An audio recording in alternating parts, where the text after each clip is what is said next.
Let's go. Let's go. Let's go. Let's go. So it is early signing period eve. So just to let you know, we're going to be doing a Wednesday early signing period recap. And then on Thursday, our first ever interview with our guy, Jeremy Hill. Just a big fan of the channel. And obviously, you know, I'm a big fan of his. And of course, on Thursday, I'm giving away my favorite, or I would say this is one of my favorite Jeremy Hill rookie cards. I feel like I need to hand this out to someone, a Jeremy Hill autographed rookie card. So obviously, we are really excited about that. Big congrats to Mick as we start off tonight's live stream with the defensive coordinator news. Is it actually going to be Brad White? Or will LSU stick with DARONTE Jones? Will they retain DARONTE Jones even if it is Brad White? Because obviously Brad White is a linebackers coach more often than not. I'm pretty sure he could coach the secondaries. He's smart enough. He's obviously a really sharp guy.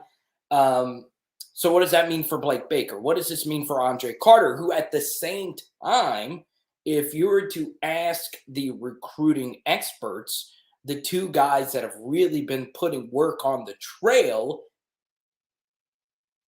have been Andre Carter and I say DARONTE Jones and Blake Baker. So we have a lot to get to, okay? I'm really excited about tonight, right? First comment, once again, goes to Mick. Big congrats to you, my friend. What's up, Chase? Chase is a part of the Booger Band Club, so we're really excited about that. And look, I start this live stream off talking about Brad White, okay? There's a lot I like. There's a lot I don't like. So obviously we're going to get into all those different things today. Now, if you want to talk any certain recruit, I've done a lot of research on as many recruits as I possibly could today. So if you have any questions about anyone, DJ Wesolak, I don't know if I'm saying his last name correctly, a very interesting defensive line prospect. I also found something to be really interesting that I think you guys would be interested in. That was redundant. I found something interesting that you guys would be, how much of an idiot am I, really? But yes, Booger Band Gang, let's go. So cool with Brad White or DARONTE. Max, good to see you. Concy, welcome to the channel. Lots of first timers, guys. I know a lot of you have been seeing that. So that's cool. That's really cool stuff. So I want to share with you some Brad White statistics, okay? So what I want you to look at here is this, okay? Now let me move Chase's comment just really quickly. And as many of you know, let me move this as well so you guys can get a better view of this. So I can move my logo. Boom. Okay, so you're looking at the yards per play data. Okay, as many of you know, I'm a big yard per play guy.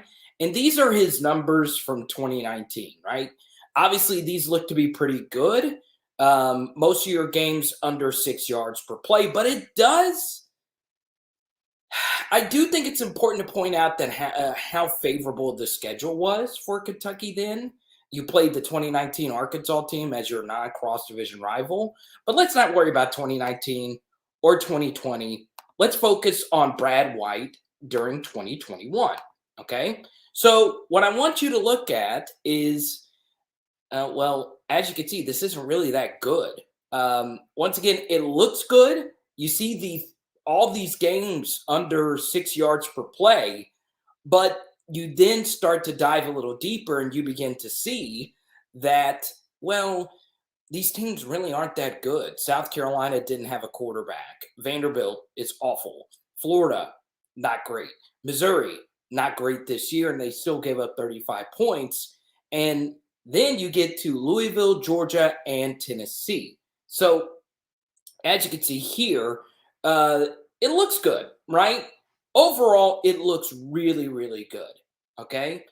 Every game outside of 3 under 6 yards per play or fewer. but you have to dive a little deeper, right? So I do think this is very important. All right, go to this right here. Okay, notice Kentucky each and every year under Brad White plays fewer plays than basically everyone else in the SEC. Look at all the teams that played 12 games, and Kentucky still managed to have fewer plays than Vanderbilt, who played a full game less than Kentucky in 2019. The same thing can be said here in 2020. Kentucky, the second fewest amount of plays on defense. This is actually 2021. And the same thing you could see here in 2020. They, of the teams that played 11 games or more, Kentucky had the fewest plays by far. Okay. So what does that mean exactly? Well, it means that it's easier to play defense when you're not playing as many plays. Okay. Now, the other side of that is, well, our guy, Brian Kelly, doesn't play at a fast play. Our guy, Brian Kelly, doesn't play at a fast pace either. So I do think Brad White would mix well with Brian Kelly. I don't think Brad White would mix well with a higher tempo team because that's something he's just not used to doing. So we'll see. We'll see what happens. And it looks like Brad White is staying. So once again, you might be dodging a bullet there. I mean, look, we'll see. I mean, of course, Mark Stoops is going to say that. But I do think I could see Brad White staying. I could see him saying that this is a rather lateral move, especially considering there might be some head coach openings that he would be interested in. And something else Brad White could say is that they are hiring a lot of defensive coordinators for some pretty big jobs. So we'll see what happens.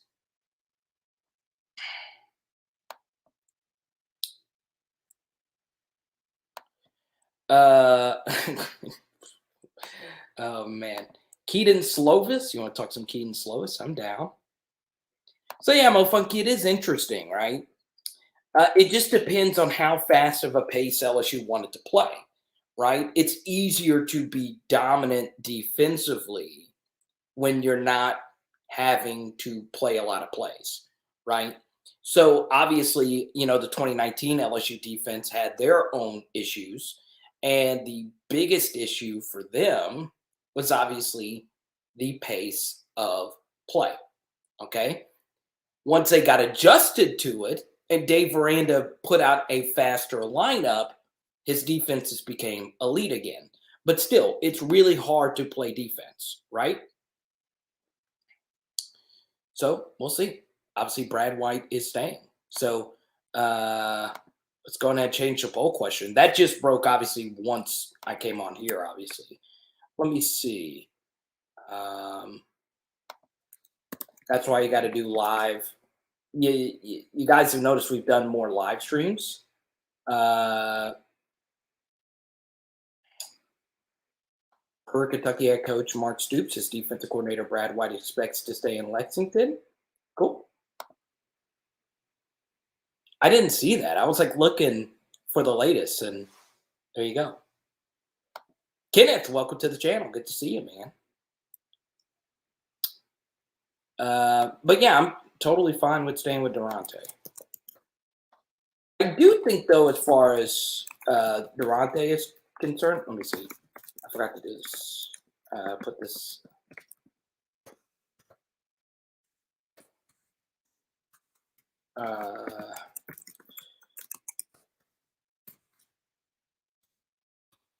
Boom.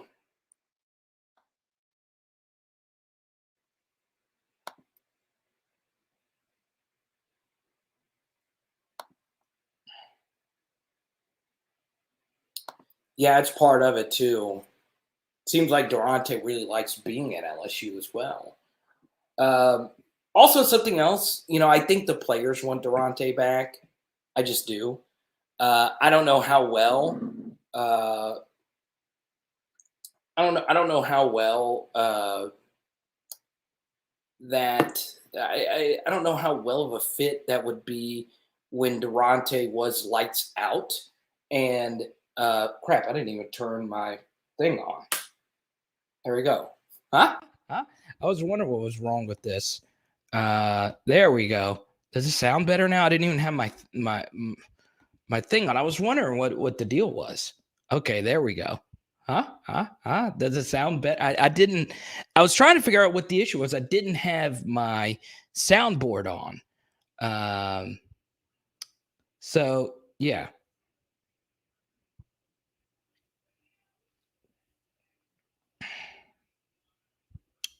Let's see. I don't think it would hurt to give Daronte one more season, but with the backup plan in case he needs to go after first couple of games. Sure.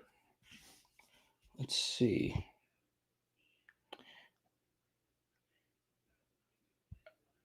We need that 2011 defense back, hard physical play. Well, I think it would be a lot easier to have that defense back if we had Tyrann Mathieu back. Teddy, welcome to the channel. But yeah, I just think the 2011 defense just won't ever happen again in college football. I think part of it is because the quarterbacks are so good now. That 2011 team was fortunate to play a lot of not so great quarterbacks. And I just think that's not to discount them. It's just the truth. I just think it's so hard it's so much harder to force quarterbacks into turnovers because the position is just so advanced now.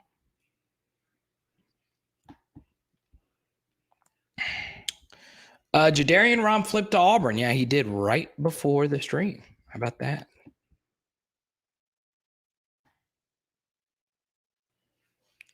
Let's see here.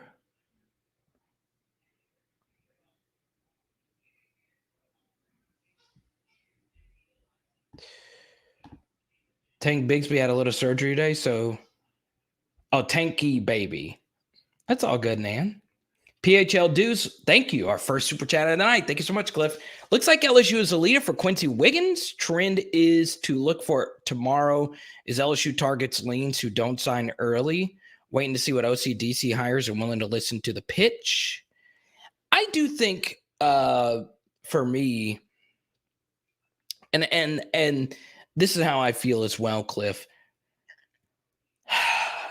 If Quincy Wiggins, if his final two is LSU and Florida, you have to feel really good about LSU, right? Because obviously Florida doesn't have a whole lot going on right now. Now, if his final two was LSU and Alabama or LSU and the real killers right now, Texas A&M, you would feel a lot more worried. And he still could go to Texas A&M. So we'll see.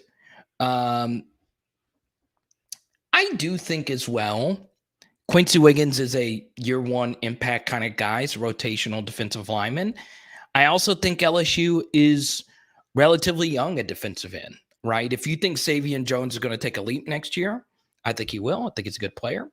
You get Mason Smith, you get Jaquelin Roy back, and then right after that, it's interesting. Quincy Wiggins, I think, could play some defensive tackle as well. A lot of people view him as a 4-3 defensive end in the mold of like a Tyson Jackson. I do think the traditional 4-3 thicker end is a little outdated. And I think you'll see Quincy Wiggins just play all over the place if he decides to go to LSU. And then, of course, you look at a guy like BJ Ojulari as well, view him more of an edge guy, right? So if Daronte is going to be your guy next year, you're going to see more of this 3-4, 4-3 variation that you saw at the end of the year. So we'll see. I get this question a lot, right? Why does Brian Kelly, who is a defensive guy, have his hand in the offense so much? It's a good question. So Brian Kelly played defense in college, and, he doesn't have the offensive background, but he's actually coached on the offensive side of the ball. since he's been a head coach. So he's leaned to more coaching that side of the ball, but he has his hand in everything. He's a really talented coach. But yeah, it's a good question. You know, it's rare you see someone with a defensive background move towards coaching the offensive side of the ball. So we'll see. We'll see what happens. I understand some of you are getting impatient about some of the coaching hires. I just think some of those guys are still coaching in the college football playoff. And I also think with the early signing period, it's so much of a you-know-what show when it comes to hiring a staff while at the same time recruiting this next class that it's nearly impossible to really do a good offensive and defensive coordinator search. So, yeah, I mean, I just don't think I just don't think you're going to hear a whole lot as far as these searches are concerned. I just don't think so. So yeah.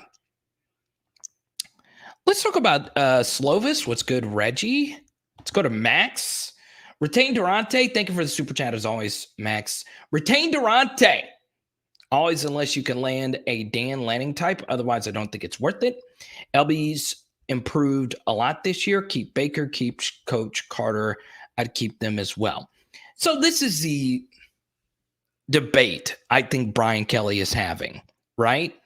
Now, I want you to understand a very simple concept, okay? And I think it's somewhat complex, but it's going to make a lot of sense in a second. Brian Kelly doesn't know as much about LSU football as each and every one of you at this point. And the reason why is because Brian Kelly's been coaching Notre Dame.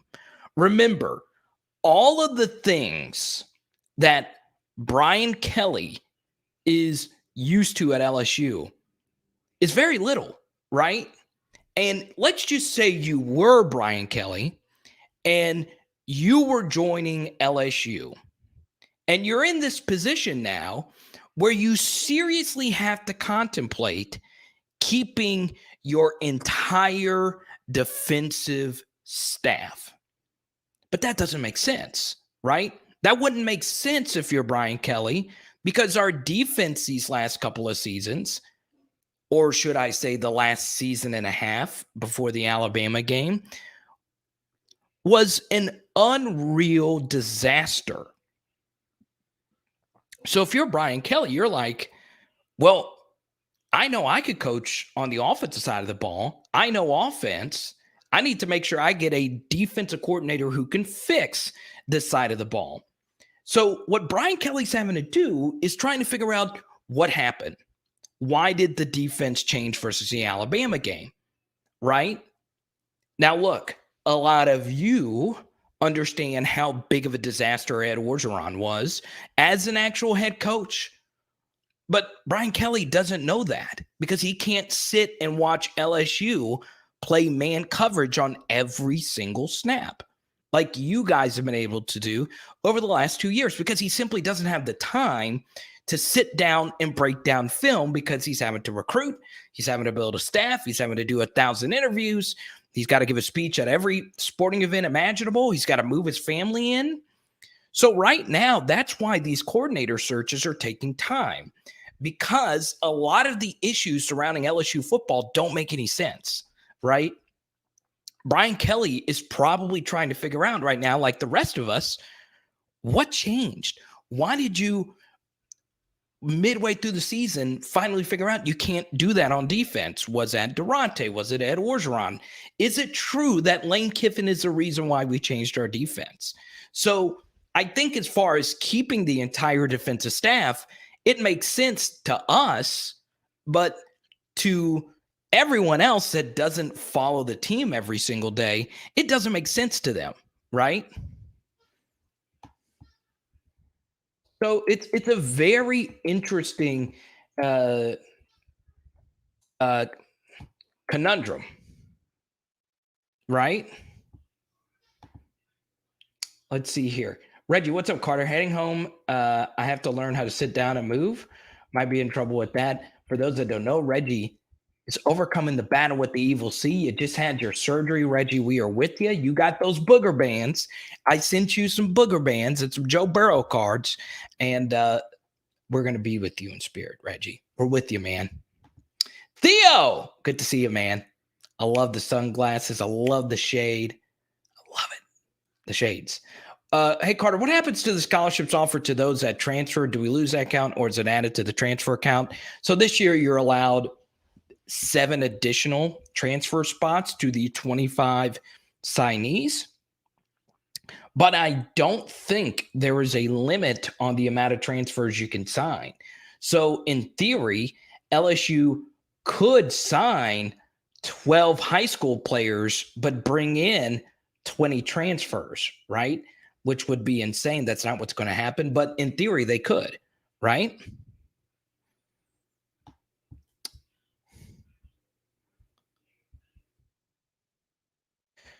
I don't know how to change the title. Let me see if I could change the title of the video. I can. All right. Let me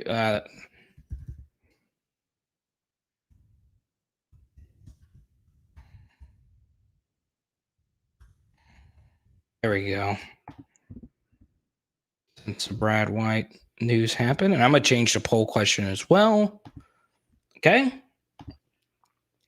Let's see. Heal up quick, Reggie. Jared's one of our top PHLers. But honestly, I really do want you to put yourself into Brad Kelly's shoes right now, okay? And walk in to the situation, because coaches don't lie when they tell you that they can't watch all the other recruits. They can't watch all the other players. They just can't. It's impossible because you're worrying about Notre Dame. So he's having to compile all this information when that's not the most pressing matter, right? You can make a case that the more pressing matter is getting this recruiting class right before getting your coordinators. But some people would say you should already have your coordinators decided before you actually go after any recruits. So there you go. Leonard, I love that positivity, man. Leonard's new. I think you're newer to the channel, Leonard. Thank you so much. Reggie, we're in your corner. Big time, man. Big time. Not little time, Reggie. Big time. Okay? I can't believe I had my mic off for the first part, or like my non-professional mic. Ugh. David Reeves is very interesting as well, Daniel. I'm glad you brought him up. His name has been brought up for so many different defensive coordinator openings. In fact, Brad White and David Reeves were 2 guys that I looked into for the last defensive coordinator opening. David Reeves is a lot like Brad White. He played alongside a head coach who played at a slower pace. So it's a step up when you go to LSU, because I do think Brian Kelly is going to open up just a little bit. So yeah, I'm pretty excited about that. But at the same time, you got to have a defensive coordinator who can match that pace of play, right? So we'll see. Jermaine, you are right. The Master Blaster is here. Yeah, all the way back. Good to see you again, Oilfield Trash. I don't agree with this, Dwayne. I just don't. I think if I was Reese, I would have stayed at Notre Dame as well. He played at Notre Dame, and he's going to have more autonomy at Notre Dame, and he also got a raise at Notre Dame. I probably would have stayed as well. I did. When it is interesting as well, Dwayne. I'm not sure if Reese is all that good. Look, I'm always a little bit skeptical when your first major play calling job was a byproduct of nepotism, right? Because he played quarterback under Brian Kelly. So yeah, I think to a certain degree, Notre Dame's offenses have underperformed. Now they fired Chip Long to get Tommy Rees in there. And I think Reese has been fine. I mean, their yard per play numbers have gone up. They have been better. I just don't know. I'm not completely sold on Reese being an SEC offensive coordinator, right? So yeah, I just don't know though. Like once again, I'm the same is true the other way, right?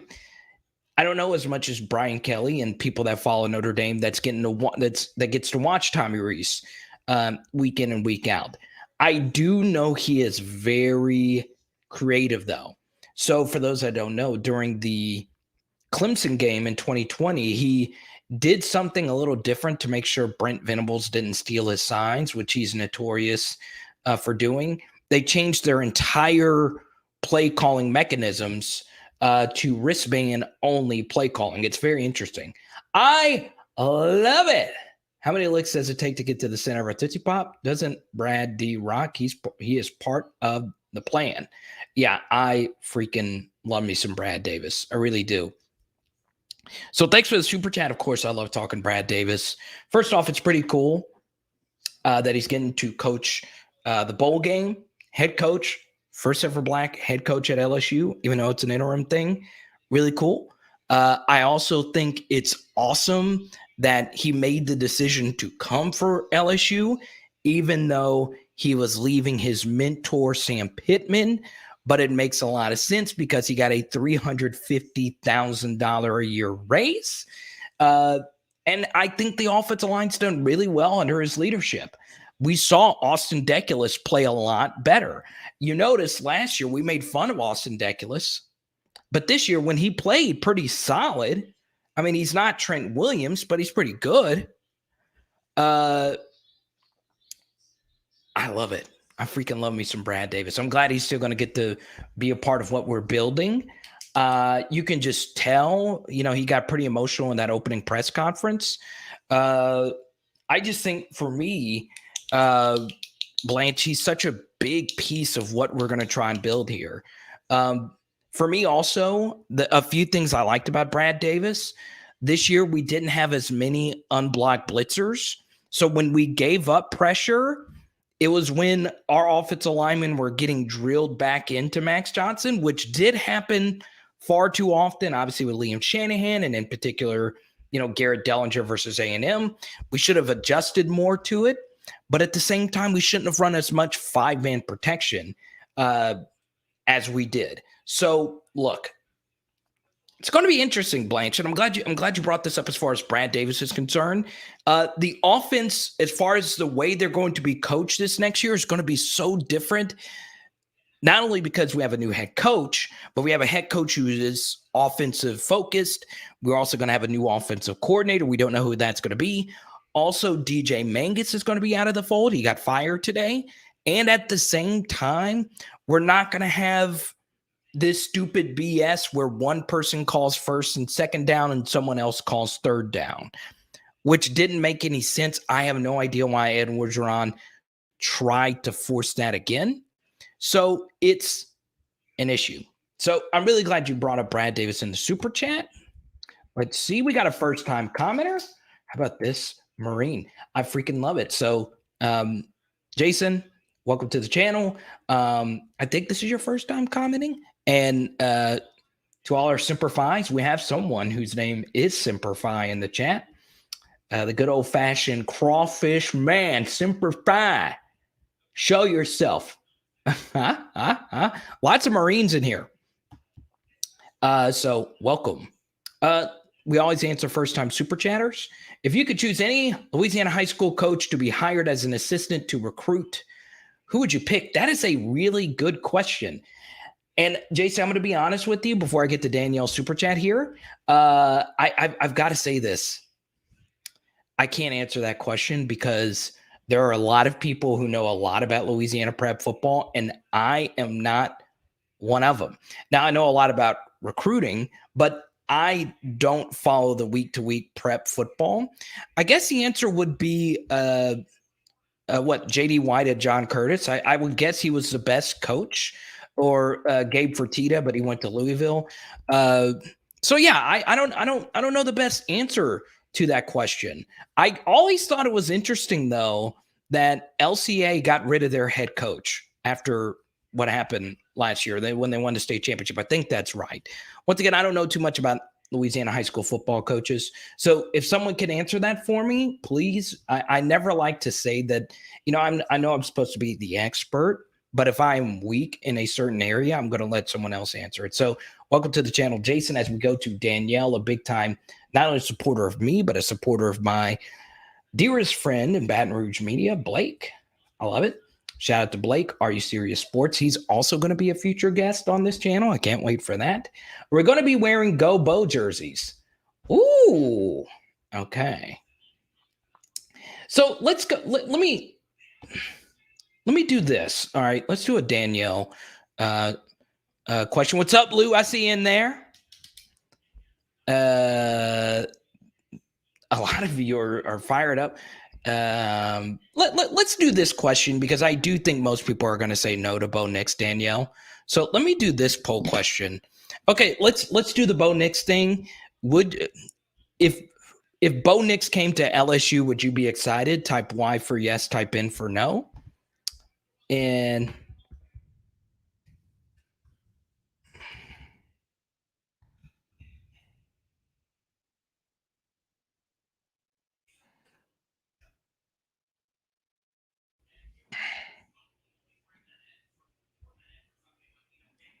should not play.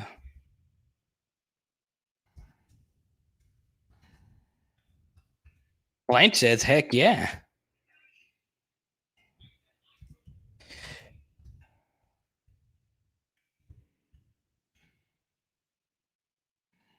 Right.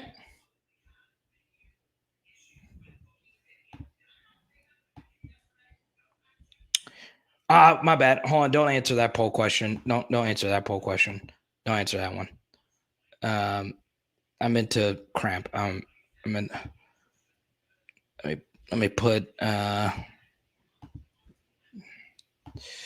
me redo this one because.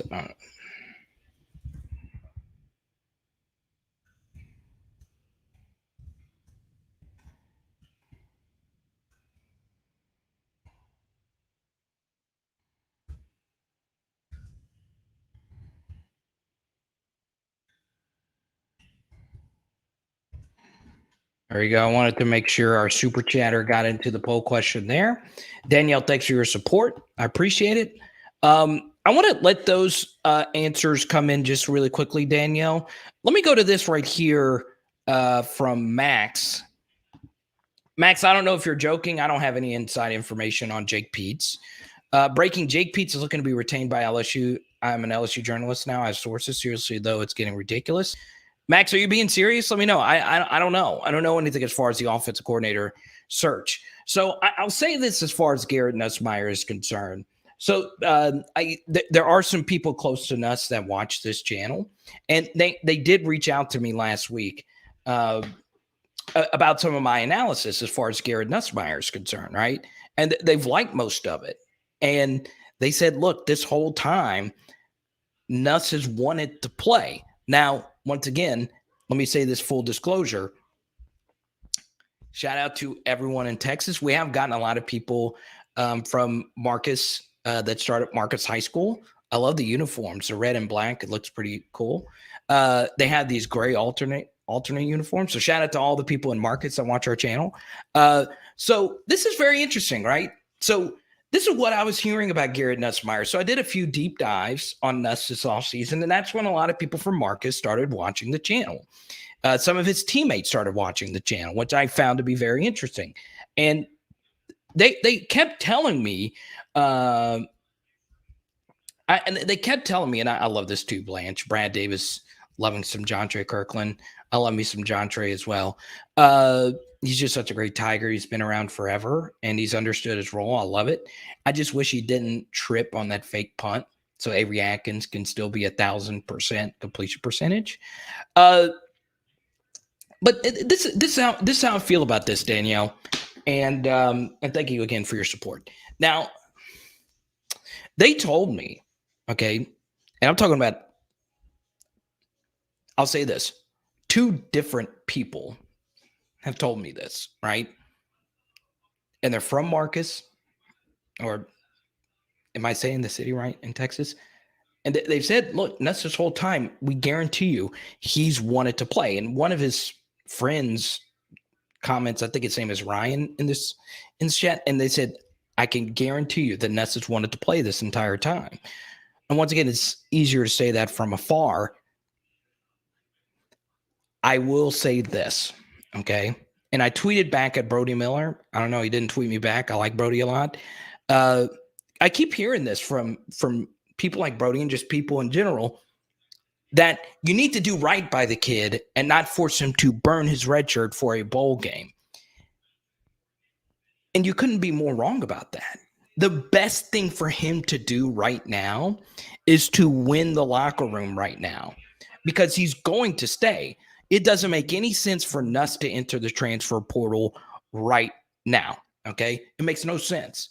He should stay. He's got a very real opportunity. So Flower Mound is the city, but Marcus is the high school name. Got it. So sorry if, I hope I didn't lose all my viewers from that area. But I gained a lot from my Nuss videos this offseason. And I shared this stat that Nuss has the highest completion percentage of any high school quarterback that's ever come to LSU, just based on their senior year stats. Okay? So, once again, Michael, if you are from that area, I apologize. But it's Marcus High School. I'm pretty sure that's right. And he balled out. Like, he's really good. Now, there's some things about his game that worry me when it comes to the next level. His athleticism being one of it, because he is one of these escapable Johnny Manziel type of quarterbacks. It's a leap. It's harder to run away from defensive ends at the college level than it is at the high school level. And he did that a lot at the high school level. But my analysis aside, I would be saying this to any true freshman quarterback. I don't like playing true freshman quarterbacks. But if you're given the opportunity to start and the team needs you to start, you need to play, because you are never guaranteed those starters reps. And I understand that there's people out there that say, well, it doesn't make sense in a 6-6 season to burn a kid's red shirt off of one game. Very flawed reasoning. And the reason why is because it's hard to win a quarterback battle in the underwear Olympics, right? Which is the entire offseason, where you can't get hit. You can't play full speed reps. You never scrimmage. This is the time, if he were to go out there and ball out, work on the things that he did in the Arkansas game that were wrong, he would win this job in the locker room. Imagine, look, a perfect example of this is Max Johnson. Look at how much goodwill Max learned and gained last year, even though he wasn't ready to be a starter. As the third string guy, he won the starter's job based on the 2-0 into the season. He won the locker room. This is Nuss's time. This is Nuss's time. Okay? So there's no other way around it. Right? There's no other way around it. So I just think Garrett Nussmeier should play right now. And I understand they're trying to get a waiver to see if he can play and retain his red shirt. Even if he can't play, I would say this, if there are people in Nussmeier's camp watching this, play right now. Okay? Now, as many of you know, I am a huge Walker Howard guy. And just based on their high school tapes alone, I do like Walker Howard more than I like Nuss. They're different quarterbacks, but they're also very similar in certain ways, right? Understand, when Walker Howard comes in, who, by the way, has had a relationship with Brian Kelly for longer than Nuss. By the way, Walker Howard's going to walk into a situation where the number 2 receiver on the team is going to have unreal chemistry with them. Okay. The number 1 receiver on the team is also going to be walking in with not having as much chemistry with Garrett Nussmeier as he did with Max Johnson. Nuss needs to go out there and win this job right now, right? Because if it's mano-a-mano, I don't know if he's going to beat Walker out. I just don't, right? Brian Kelly's coming into this with a new viewpoint on everything, right?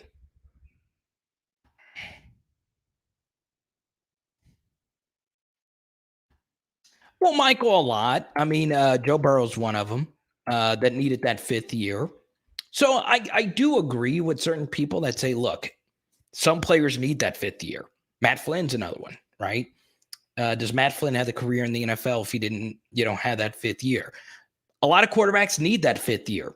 The point, though, is this idea that you must redshirt and only as a freshman is nonsensical, right? Because Miles Brennan, the first year this rule was set in place, redshirted as a sophomore in 2018 because he only played in 1 game.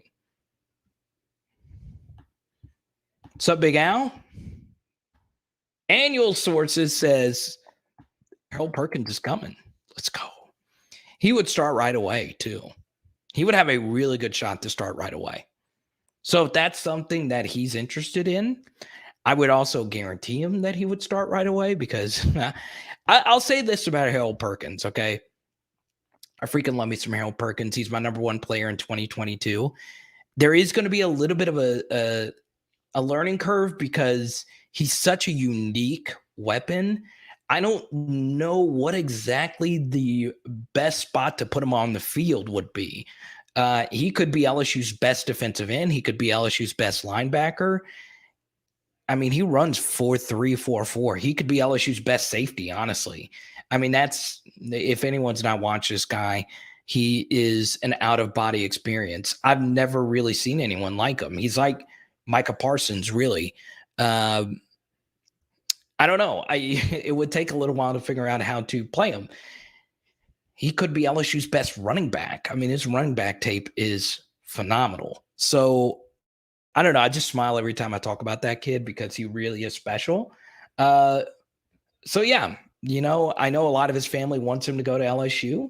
That would be, that would be an Eric Gilbert type of recruit.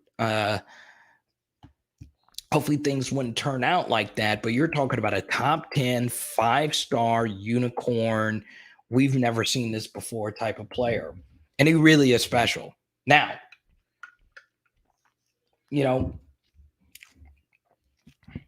what do you do as far as defensive coordinator is concerned? I don't know. But once again, what do we know? We know a lot of players are signing tomorrow. We know Kendrick Law is signing on Friday. That's one that's going to have a lot of LSU fans nervous. So we'll see. Thank you. Fantastic. I love it. You're the first person to compliment my background here. I love it.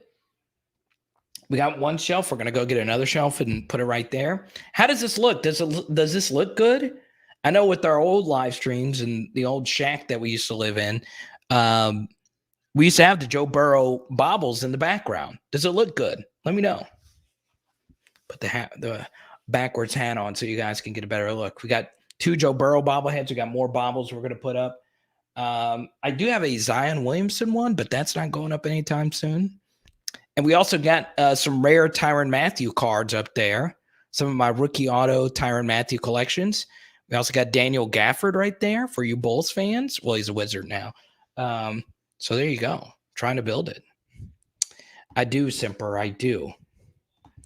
Boot up, baby. Boot up. So yeah, I'm pretty excited, man. Pretty excited. And speaking of memorabilia, don't forget on Thursday, all you got to do is be here for your opportunity to win Jeremy Hill rookie card. I don't think he knows that we're giving one of these away. It's pretty cool, right? Jay Hill autographed rookie card 134. Only 150 of this model was made. Got a little silver action on the auto too. I love it. It's cool stuff. And what's really cool about this rookie is that most rookie cards, it has his LSU stats on the back. So it's pretty cool. You're going to love it. And most of you are Bengals fans now anyway, right? Right out. Welcome to the channel. John Trey's definitely an option at quarterback. Ernest, welcome to the channel. I like how you say this while Florida is currently sitting 76th in the 247 composite. So shiver me timbers. Consider me scared. Now, a lot of you know I like Billy Napier a lot. What's up, Tony? Good to see you. Ryan, good to see you. Once again, Rydell, let me know if this is your first time watching.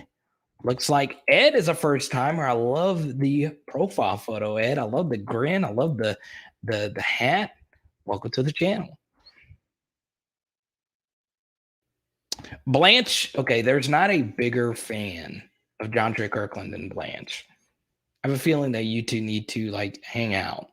I hope John Trey knows how big of a fan you are, Blanche. Yeah, I know, Josh. There's nothing I could do about it. We always do Tuesday live streams.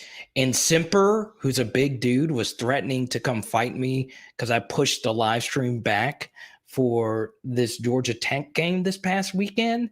And Simper was like, you never push live streams back for basketball. So we'll do it for big games. I know this was a smaller game, so I didn't push the time back. So, yeah. And I can't get in a fight with Simper because he's huge. Now, Simper, I got to say this. I got to go with my boy Jay Hill in the arm wrestling battle. The Master Blaster. Jay Hill is waiting for Thursday. He's saving all his PHL mojo. The press conference was good, and I'm happy for Brad. I cringed when he said we'll see the best LSU football in the bowl game. Thoughts? Yeah, it is a little. I mean, let me say this, Tony. If it's your first ever press conference and this is your first opportunity being a head coach, I don't care who you are. You're going to say, we're going to do the absolute best we're possibly going to do. That's the mentality you're going to have, right? Every coach at the beginning of the college football season says, our goal is to win a national championship, or they say something along those lines, right? We're trying to win a national championship. Most coaches say that. Well, as many of you know, you got to recruit at a certain level to even potentially get the opportunity to win a national championship. So what does that mean exactly? Well, it means you got to recruit at a certain level, but all coaches are going to say that, right? So I wouldn't, and this is how I've always felt, when it comes to any press conference, don't get too carried away, okay? Now, I will say this. There are some press conference quotes that you should be worried about with certain coaches, but that's very rare. I mean, very rare that the press conference quotes actually matter. Good example of this, obviously, is what's going on with Urban Meyer in Jacksonville, who admittedly did not know a certain player played 0 snaps this past week. I saw that. And he may not have been truthful regarding the James Robinson and Carlos Hyde situation. But this isn't a Jaguars live stream. I was just sharing an example of where press conference quotes are very alarming. So, yeah, I mean, it's just coach talk. That's all it is. So, yeah. It's a good question as far as TDP playing. I didn't listen to Brad Davis's press conference earlier today. I just didn't. I don't know why I didn't. So, yeah, I haven't heard of any opt-outs yet. But, yeah, Jeremy's coming on Thursday.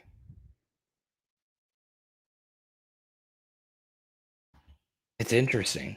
What if DeAndre goes out there, plays quarterback, and just lights it up? I mean, this quarterback class is very weak. I don't believe in any of these quarterbacks. I just don't. Kenny Pickett, maybe. Matt Corral, not sold. Malik Willis, maybe. And who would be the other? Sam Howell? I don't know, guys. I don't know.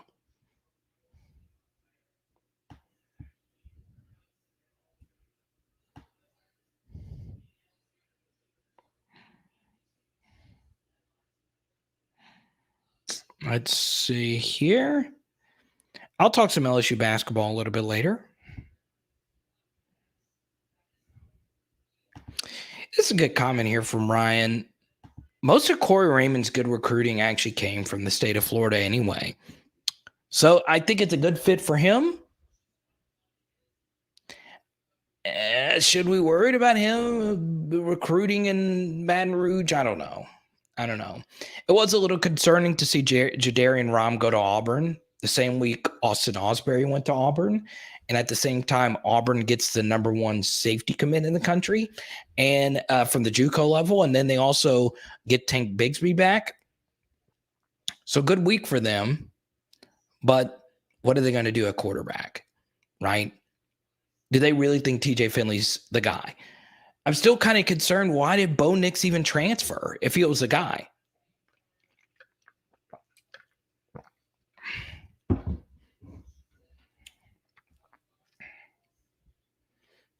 And Corey Kiner is still on the roster. Had a good rookie season.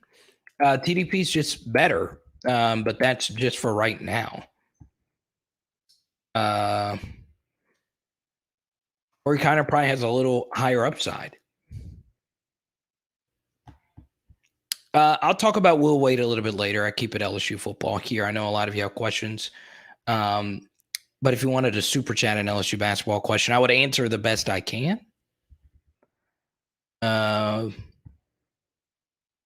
So yeah. 50-50 on the Nuss Bowl question right now. I like it. I like having a poll question where you get more variance. Shout out to Danielle for the poll question. So yeah, let's talk about this. Chris, I love the family photo. And I'm glad, Chris, you changed your photo. You used to be a basic letter person, okay? Unlike Reed and Max and Pegasus, who have heard me say this 1,000 times over, I want you guys to change your profile to actual photos. And I'm not just saying that because I want to see all your beautiful faces and families and whatnot, dogs. A lot of you do dogs. It's a lot easier for me to process your comment because so many of you have the same letters, right? So like, I know when Cliff's avatar pops up, it's going to be, Cliff and his family, right? I know Blanche. Who is this? Blanche, I keep forgetting.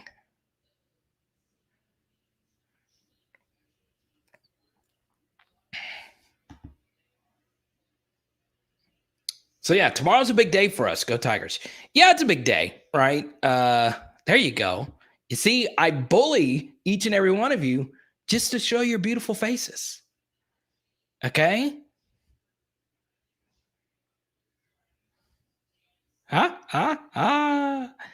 You see, look at this. Chris, you got the wonderful photo, got the lake, got your significant other and the little Chris right there. I love it. Chris Jr. That's Chris 607. So for those that don't know, Chris has had so many Chris like seniors and juniors. Chris is number 606, right? Chris number 1 was born with the dinosaurs. Legit. Chris is like Adam and Eve's like brother, right? So they just kept a ledger. And that's Chris 606, and Chris 607 is the little kid right here, right? But yes, that's the thing. So, Chris, I didn't mean to give your family situation away. Chris 600 was around during the Industrial Revolution, right? But yes, the bottom line is this is a big deal, right? You can't undersell tomorrow, okay? And we tend to do this in recruiting. So you notice whenever we talk about football with the understanding that some players matter more than other players. And obviously, this is the case in every aspect of football except recruiting. We freak out over 4-star defensive backs making a late flip to LSU or to whatever school. Take Jadarian Rom, for instance. Him flipping to Auburn sucks. Losing Austin Osbury sucks. We have a big need at corner, and we're getting LaTerrence Welch, right? But we still need more corners. But that can get masked if you have an elite quarterback, okay? That's the key, all right? Walker Howard is a difference maker. And I don't think we're the ones who are the most excited about Walker Howard. I'm dead serious. We have a lot of people in Lafayette pretty excited about Walker Howard. You guys got to watch this guy grow up. You watched his dad, Jamie. You saw him win a state title at St. Thomas More. But I really do mean this, okay?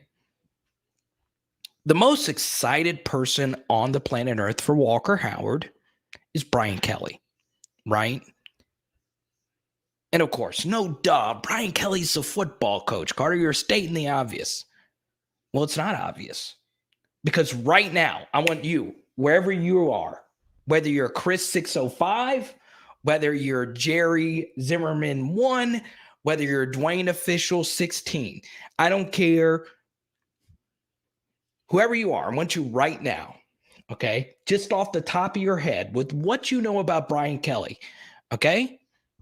Comment right now, who is Brian Kelly's best quarterback ever? Comment right now, just right off the top of your head. Go. Just comment right now. Brian Kelly, the best quarterback he's ever coached. Just type it in the comment section. Okay.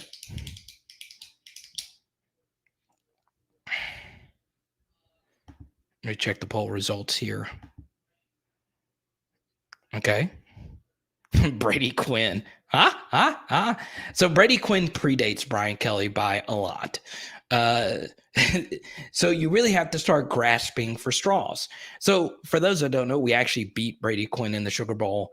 That Brady Quinn actually predates Brian Kelly by 5 years. Jimmy Clausen also predates Brian Kelly. I think Jimmy Clausen's last year was 2009 or 2010. Yes. Brian Kelly was Joe Montana's coach. Yeah, Brady Quinn is nowhere close. So it goes to show you. Or was Jimmy Clausen there? I think Jimmy Clausen was a senior when Brian Kelly's first year, right? So I guess you would have to say Ian Book. Most of you say Ian Book, right? So this is the answer right here. All right. And this is a great photo. What game is this right here? Is that Caucus? Which game is that? Let me know. Jerome Bettis. Honestly, the answer is probably Tony Pike. Tony Pike was a beast. Now, I listened to an interview Tony Pike did recently. Not too fond of Brian Kelly. For those that remember, Brian Kelly left Cincinnati before that Sugar Bowl game versus Florida. Didn't make a whole lot of people in Cincinnati happy. But still, Tony Pike, you can make a strong case, is their best. Another quarterback for Brian Kelly also just won the Grey Cup. Zach Calabros or something like that. So, yes. That goes to show you back to the initial question is Brian Kelly is the most excited about Walker Howard because he's never had a quarterback this good, right? Probably Brian Kelly's best quarterback was Deshaun Kaiser. Okay, not a whole lot of Deshaun Kaiser answers, though, because a lot of you don't remember Deshaun Kaiser because he wasn't really all that special at Notre Dame. He got picked up by the Browns because he had this ridiculous arm, but he wasn't really that good at Cincinnati. So,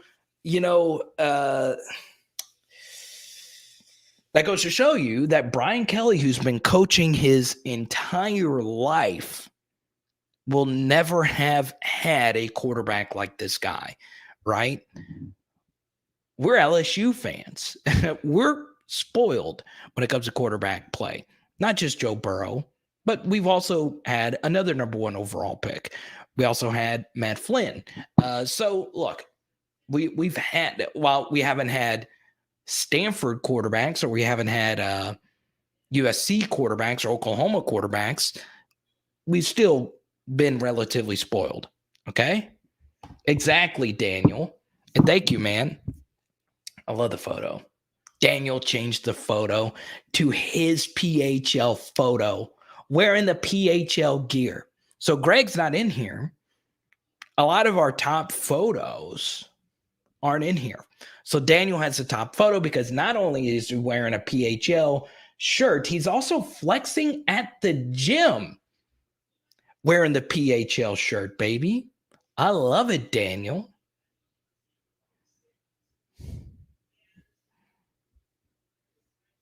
Malik Zaire was pretty decent too. They also had Everett Golson? Danny Etling love in here. I love it.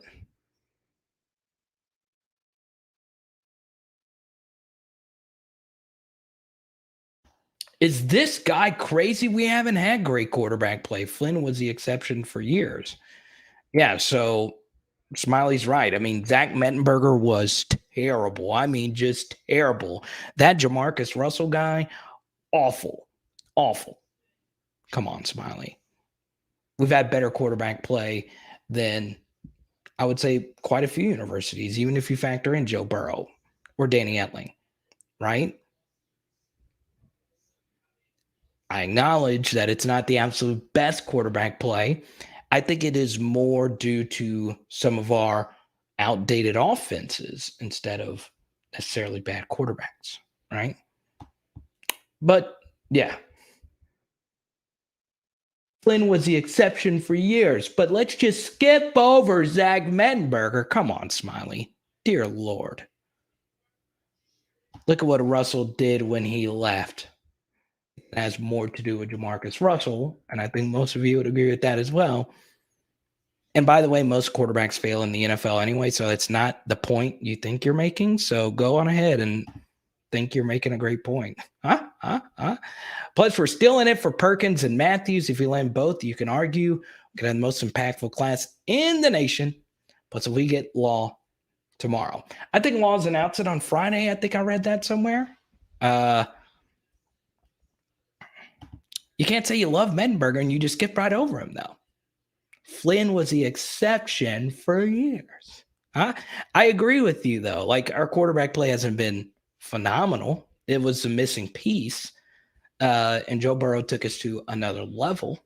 And I appreciated more thanks to our offenses that have been averaging less than 6 yards per play, which is unacceptable.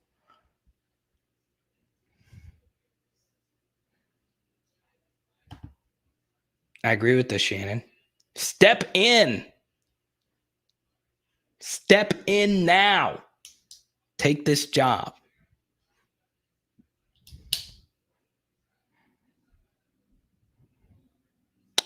It's a good point right here. Burrow's production in 2018 was almost exactly as Etling's. Yeah, 2,800 yards, 16 touchdowns, 5 picks. That 4-game streak with no touchdown passes. It was such a strange year, right?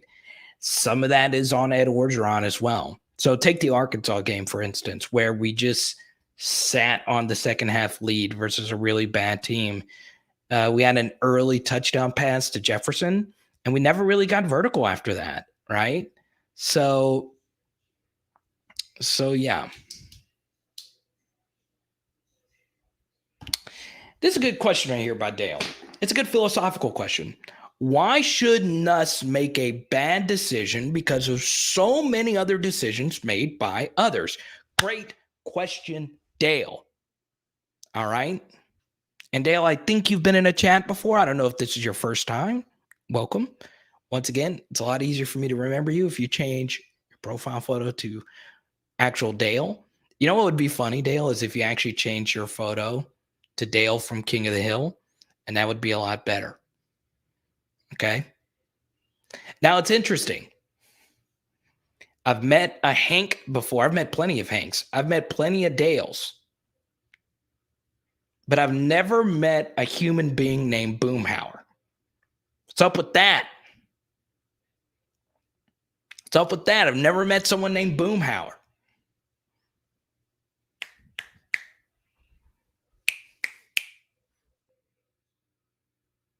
You guys know what show I'm talking about, right? If you don't know what show I'm talking about, get out of here, Bobby. Propane and propane accessories. Freaking love that show. Freaking love that show. The writing on that show was ahead of its time. It was impeccable. I think 10 years down the road, there's going to be so many dissertations wrote about the genius. 50 years down the road of that show. I love it. So, Dale, let me get gribble philosophical on you right now. Okay? Why shouldn't us make a bad decision because of so many others' decisions made by others? Okay? So, the first thing is, and I want to go step by step here. Okay?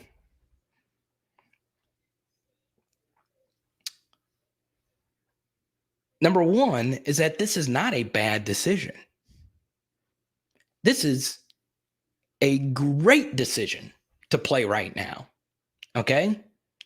We tend to think of all positions in football as equals, especially at the college level. In the NFL, we know how different the quarterback position is to everyone else. But in the NFL, you have an infinite amount of snaps. There is no redshirting, or there's no scarcity. But in college football, you have real scarcity in the amount of games you can play and the amount of years you can play. So the issue at hand is that word, scarcity. We want to preserve one extra year of redshirt, okay? Or one extra year of eligibility. So everyone is viewing this as a bad decision if Garrett Nussmeier is to play right now. But the exact opposite is true, okay? The bottom line is it's a great decision to play right now, okay? Perfect example of this, okay? Perfect example. Quinn Ewers. Quinn Ewers, one of the highest ranked quarterbacks of all time.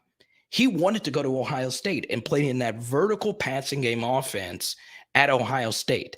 But it would have taken a near miracle for him to even step on the field in the next 2 years with the backlog of quarterbacks they had at Ohio State, right? He couldn't play this year, and he sure as heck wasn't going to play next year with CJ Stroud. It's a miracle to even step foot on the field. It is a miracle to even ever get a chance to play competitive snaps, okay? And to be the guy. So look at the miracle it's taken for Garrett Nussmeier to even get on the field now. It took Miles Brennan breaking his arm away from the field. It took Max Johnson sucking for Max to lose his potential spot. And Max had his limitations. Suck is a strong word. He wasn't that bad, but he wasn't good. He was middle of the road.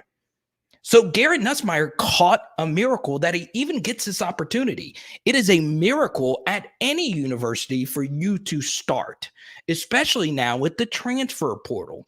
If you're Garrett Nussmeier, you want to prove to Brian Kelly right now that, hey, it is not as pressing of a need for you to go get Keaton Slovis or to go get Dylan Gabriel. So to first off frame this as a bad decision, and I'm not just pointing you out, Dale Gribble. I'm just making this point because a lot of you feel this way. This is not a bad decision. This is a great decision to seize something that is scarce in and of itself. This is not wide receiver. This is not running back where you can rotate people in and out to see if they can actually play, or any other position in football. There's only one that can play. And it is very important for you to be able to play when you're the guy, when the entire week the coaches for the offensive coaches can, curate a game plan to your strengths, right? So that's the first thing. It is not a bad decision to play. It's the right decision. It's the correct decision. And even if this wasn't the correct decision, when the season started, you were the top backup quarterback. So you look at the past decade of sample that we have of LSU football. There's only been 3 seasons, where the backup quarterback played in 4 games or fewer. Okay. One of those seasons was in 2018 when Miles Brennan himself redshirted as a sophomore when the rule was stated that you could play 4 games or fewer. That was the first year of the rule. So Smiley brought this up, and a few of you brought this up as well. You can redshirt down the road. So if Garrett Nussmeier plays this game, if he were to get beat out next season, he can preserve his redshirt anyway. Seize your opportunity. Take it right now, okay? And this isn't the fault of others, really, right? If you're a quarterback, you want everyone else to suck. You want everyone else to get hurt because you want to play. You go to college to play. Why are we galaxy braining this into, especially if you're a quarterback, you've got to play. You've got to play. Jared, thank you for your super chat. Okay.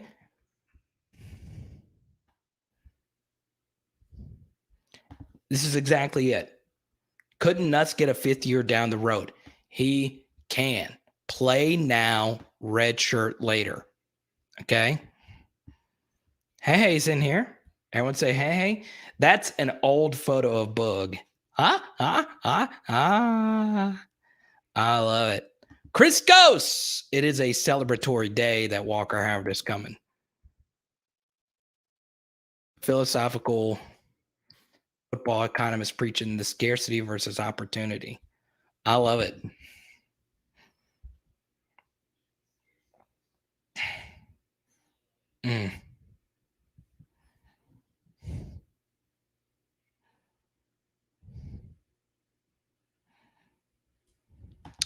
But see, this is not true. If you ball out, yes, you still got to win the job in the spring. But if you lose the job in the spring, guess what? You can redshirt that next season. Any way you cut it, the logic doesn't add up. It doesn't, right? So if he competes during the spring and gets beat out, he can redshirt then. He can go in the portal then. See? And that year be preserved. Win the job now. Okay? Win the job now.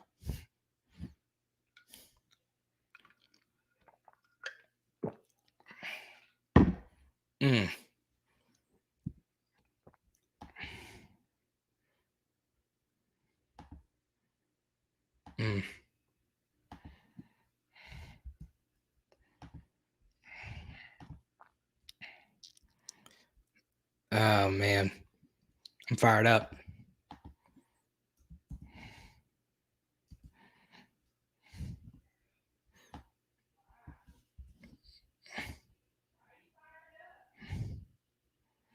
We need the portal for a QB. There we go. Smiley says, I'll give a $20 super chat if you can tell me who's the next offensive coordinator. I have to I have to give you the answer, and then then you say you're going to pay it, right? So let's do this, Smiley. Give the first $5 now, and I'll give you my top 2 names. And then if you're satisfied, I'm even giving you a better side of the negotiation.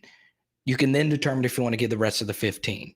Okay, so if you super chat $5 now, I'll talk about the offensive coordinator. Can't tease me with the good time here. That's a good question here.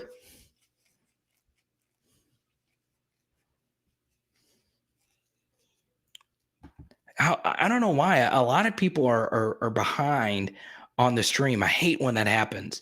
So that can happen sometimes if you rewind, or if you're watching on the phone and your phone could rewind it on purpose. I wish there was a way I could tell you to catch up, right? So I guess I got to go back in time, but I see I can't go back in time. Can someone get Maul off Inception to tell me how to do this, right? Is that the person? Maul? Give me DiCaprio, Page, Joseph Gordon-Levitt. Someone tell me I can go back in time and let people know, hey, you got to catch up.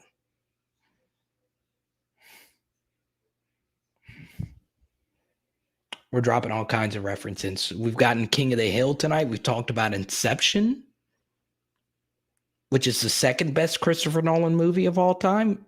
Number 1 is Memento. I go back and forth, though. And then some of you would say Prestige. Don't go basic with me and say Batman. Okay. Tenet was a little overrated. It was cool seeing Denzel's son in the movie, but still, I didn't like Tenet as much as the others. But still, what happens to Kev? I think Kev will get an off-field job, right? So yeah, I think so in some capacity. So yeah. Oh god, we got some Marvel people in here. I'm kidding. What's up, Jesse? Good to see you, man. Come on, Roger. You're not basic. Roger, I know you personally. You're not basic. Yeah, I think Kev's going to get an off-field role, Blanche of some sort. I'd still like him to be around in some way. For those that don't know, Kev is Kevin Falk. I'm guessing that's who he was referencing, but Kev Falk, yeah. Speaking of which, his Sports Illustrated cover is right back here. Shout out to Hey getting me this shelf for Christmas. Best Christmas gift ever from my dear beloved babe. But she says Dunkirk is the best Styles movie. I say best Styles movie just because Harry Styles is in the movie. Okay, Dunkirk is not even in Nolan's top 3, even though that's the one that won all the awards. Yeah, Memento is not a movie for everyone. Memento is one of those movies that you do have to sit and watch the entire movie. And I just don't know if so many people actually watch those kinds of movies anymore, right? They like to play on their phone. They like to do different things. Memento is definitely one of those movies that you got to focus in the whole time.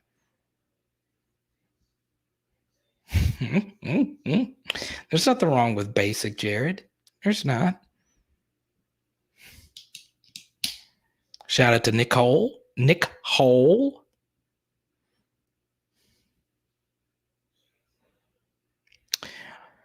All right, so I'll touch on this a little bit, okay? I don't know what happened with this Denver Harris recruitment. I did have someone reach out to me privately about this, and it does seem LSU kind of sort of dropped the ball on this. I will say as well, Reed, that the 2 major players in Denver Harris's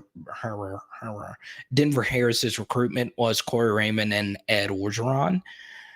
But yeah, I mean, this happens whenever you're changing over. But I did have some people. I had one viewer of the channel reach out to me with some information, and then I did my own research on this, and it does seem Denver Harris was interested in still coming to LSU, even though the whole time it felt like Bama was in the lead and Texas was in the lead. But Denver Harris is related to Tack Minor, who, as many of you know, played at LSU and played basketball at LSU. And yeah, I mean, Denver Harris is the real deal. I mean, he's an elite corner. And now with Rom going elsewhere, we need corners. Like I understand we're just so used to, okay, we got Sting, we got Ricks, we had Fulton, we had Trey, so we're going to be fine. Dwight's going to be fine. We're in trouble, and a lot of it's going to come down to what Flott wants to do. So we'll see. Yeah, so that's the thing. Collada had Tack on a show. I didn't listen this morning, but yeah. Okay, Kevin, thank you for the super chat. Smiley did not back up, did not put his money where his mouth was, and I was giving him a good deal. Can't tempt me with a $20 super chat. So, Kevin, here's what we're going to do. I'm going to give you my top 2 for offensive coordinators, and I'm going to let you decide. And I'm just going to let you decide, Kevin, if you're pleased with these coordinator names. I'll let you decide if you want to give the other $15 that Smiley didn't back up with. And Smiley also skipping over the great Zach Mettenberger. We never skip over Zach Mettenberger on this channel, especially with Jeremy Hill coming on the show Thursday, right? You think someone loves Met as much as that guy? We do not skip over Zach Mettenberger and what he did for LSU football. He won us a lot of games, right? And could you imagine Met in a more modern offense with Odell and Jarvis, Kadron Boone, Jay Hill? Are you freaking kidding me?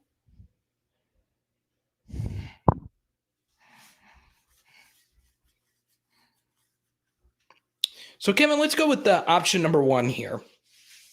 So my number 1 offensive coordinator fit would be Jeff Grimes. Okay.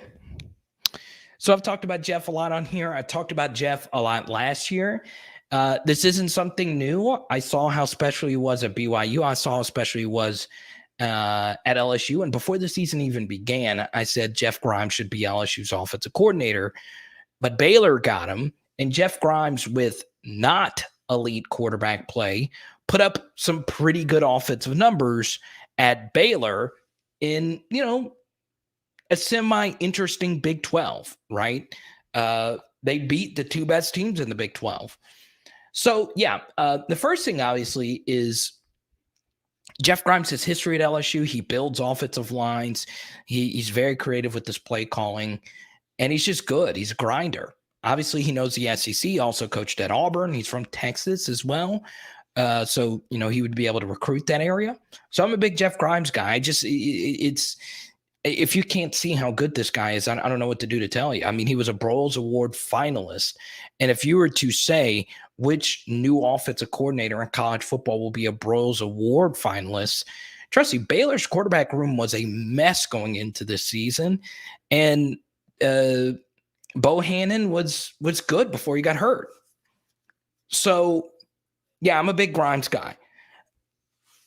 The second guy I would go with is, and I'm not on fire about it, but part of what this offensive coordinator search, Kevin, is going to be involved, or one thing that's going to have to be involved is relatability, right? Because it's going to be hard to hire an offensive coordinator at this point. And that offensive coordinator immediately meshed well with Brian Kelly. So my second name is going to be Mike Dimbrock out of Cincinnati. Not as on fire about him as Grimes, but he and Brian Kelly have history. Now, I don't know why Dimbrock left Notre Dame for Cincinnati in 2017. It was a very weird thing. But Dimbrock and Kelly go way back, and I can easily see Kelly waiting to try and get his friend back to call his plays. Dimbrock's a little up there in age. He's been around the block for quite some time, but his football knowledge is unquestionably great. So I think those are going to be your top 2 names. That's a personal name of mine, also mixed in with the name that's the most plausible at this point. So we'll see. Okay.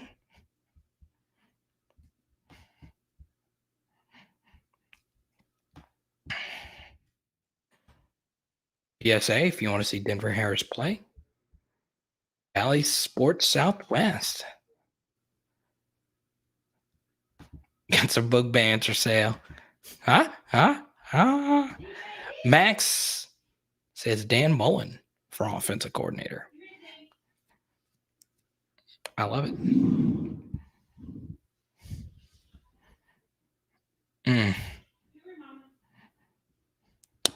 So, Jerry, I'm going to default to you because, I haven't sat and watched Cincinnati play a whole bunch this year. I watched the Indiana game. It wasn't great offensively.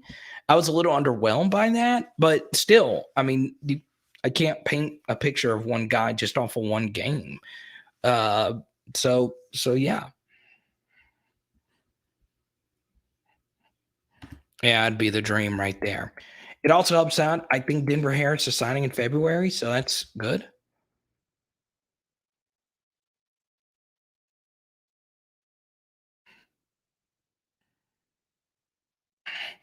OG, welcome. All right, so let's do this since both of your avatars are close. All right, Big Al, who's been with us for quite some time. Big Al is, of course, the treasurer of PHL. No one loves this channel more than Big Al, Jared, Cliff, the real OGs, right? All right, before we do this, let's go to Kevin's super chat. Like the 2 picks for OC. I love it. So Kevin not only picked up the 5, he also picked up the 20 that Smiley said he was sending us. And you notice Smiley disappeared, right? Just disappeared.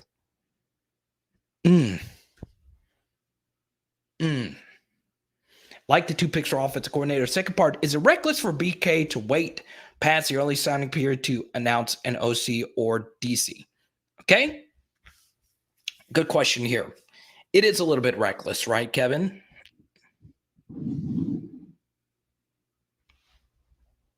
But here's a newsflash. This entire sport is reckless. This whole thing that we're trying to figure out with the transfer portal, with the NIL, with these unprecedented $10 million deals being done before seasons are even over. All of it, Kevin, is new.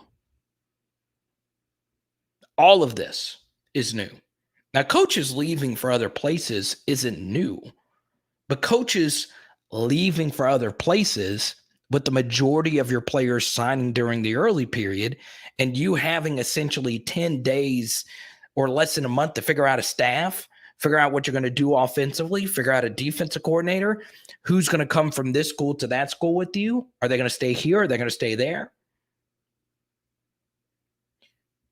So all of this is reckless to a certain degree, right? And you all just kind of have to figure it out. Maybe Brian Kelly's doing something unprecedented and innovative. Look, I'm not going to rush into hiring an OC or DC. I'm going to wait a month or so, go through my options, because those are such important positions to try and figure out, right? You notice this today, Antoine,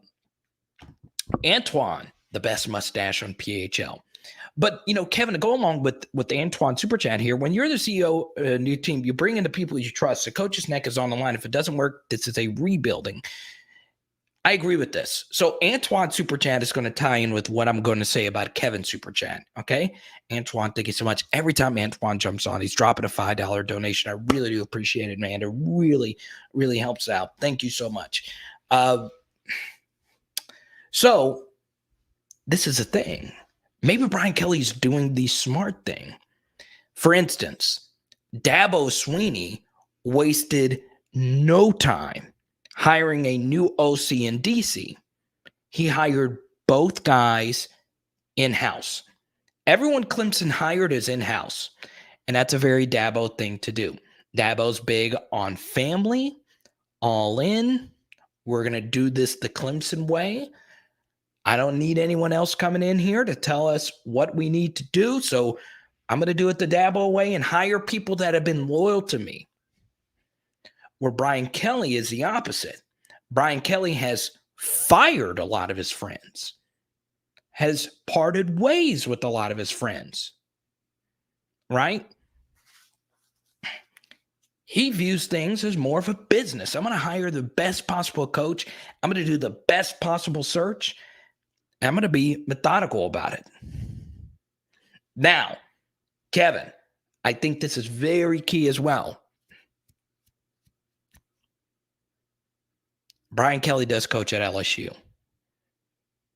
And while Clemson, you can argue, is a better program than us just based on the past decade, Clemson doesn't recruit itself. LSU does. And Brian Kelly is undoubtedly, and this is a big reason why he took the LSU job, Brian Kelly is undoubtedly getting a huge boost with the Louisiana advantage. Okay? I talk about this all the time with Blake. I talk about this all the time with you. There is the thing, the methodical Louisiana 3-star. Okay? I did a recent count not too long ago. I think since, God, I got to pull it up. She's been sitting out here the whole time. I think since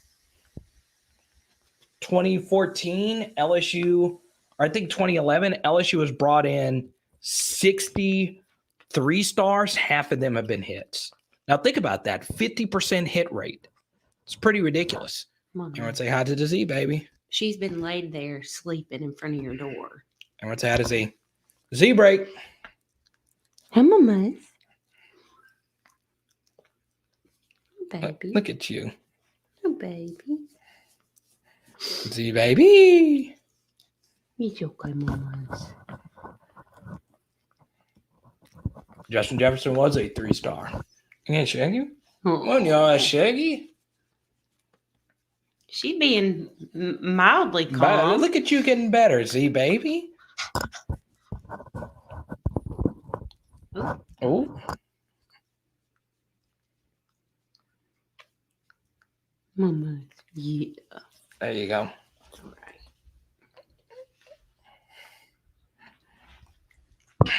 right. Look at that. Now we just need an OC. Oh, goodness. Oh, goodness. Oh, I know a lot of you have, what's the young man's name from FIU?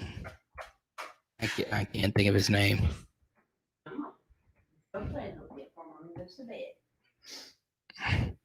Look at her. Oh, my God. God, who said she can get cows? No, but she just wants to be in here by you. Oh, look, she's got toys in here. Let me get them. She can sit in here if she's good. Not bad. You don't have anything on the floor.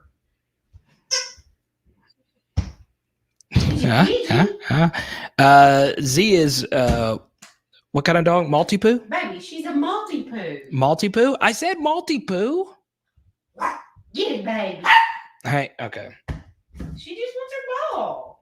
Now she's gonna bring it to you. She thinks it's toss-ball time. What do y'all think? Do you think we're gonna get this top OT from Florida International? I see where the sock thief is coming from. Sock thief? See? Oh, I did want to do this. We are an hour and a half in. I actually, you guys know, I do rely on you guys a lot. Like I always say this, I read as many comments as I can, right?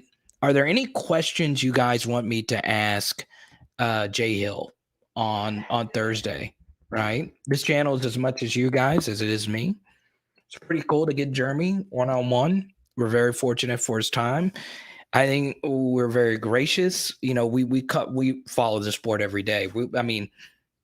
Jay Hill's a top 50, top 100 LSU player of all time. He's no less than top 100. Definitely top 10 running back. That's tough. But yeah, I would say he's in the top 10. She's fine. She's being good.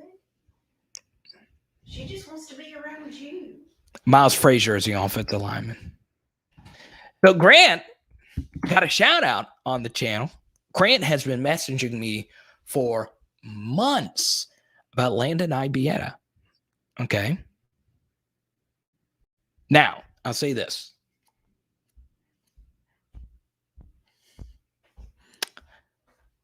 Is Landon Ibieta as good as the freshman wide receivers that came in last year? Okay. Let me ask you this. Okay. Ranked top 10 LSU players. You know what's funny? Okay, Kendrick, it's always tough to ask like a legend that question because number one, they wonder, does it look bad if I say myself? And then the second thing is, they don't want to, they don't want to offend anybody, right? So I'll do that. So let's go to let's go to I said Landon. Let's go to Grant Super Chat. So Grant is like the biggest Landon Ibieta fan out there, right? He's been on it for quite some time. I didn't think he was ever going to get offered. I really didn't. But here we are. It's not that I didn't think he was good. It's just, LSU's got a backlog at receiver and Shazz and all these other guys are in the class. Let me ask you guys this. Some of you follow recruiting really closely. Do you think Landon Ibieta is a real deal? Like, do you think he's someone that could play right away next year? Because in order for him to play right away next year, he would need to be better than the 5th best wide receiver at LSU, right? Because our top 4 is pretty much set, right? BTJ, Besh, Neighbors, and Kayshawn, right? Slide my picture. So Jared wants me to do my chat like this. Huh? No, we're getting another shelf. We're going to put another shelf on this side so it's going to even out. Yeah. I like the Joe Burrow photo right behind you. So if I tilt my head, you can see greatness. Greatness. This is kind of a random comparison. Ibieta is a better athlete than Julian Edelman. I like it. I hope so. I mean, Julian Edelman is a beast. Welcome to the channel, Rick. Good to see you. Oh my Lord. LSU needs to recruit all the bootleggers. I love it, man. Jason, about time you came back, man. Jason. Good to see you. Jason, did you hear Max Johnson, Texas A&M? Really? That's been rumored? I'm not gonna lie. So I got a message from someone last week, and they said, look out for Max to go to South Carolina. And I was like, really? South Carolina? Gamecocks? Yeah, the Gamecocks, but the Gamecocks got the #1 rated transfer portal quarterback in freaking I dropped my pen. Here, I get it. No, ma'am. No, man. Can I get a no, ma'am? They get the #1 transfer portal quarterback in Spencer Rattler. But Max going to Texas A&M? There's a piece of me that says, I want that to happen. Hold on. Okay? Hold on, my mess. All right, take her. Baby, she's not being bad. Yeah, she's being bad No, now. she's not. She's playing. Honey. I know, but I got work to do here.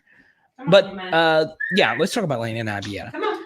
I know, but she can't be in here right now. I'm gonna be with her all night. Tell her to go. Come on, baby. Come on, baby, mama. You're not like Big. Don't ever say that. You're not as good as Bigger.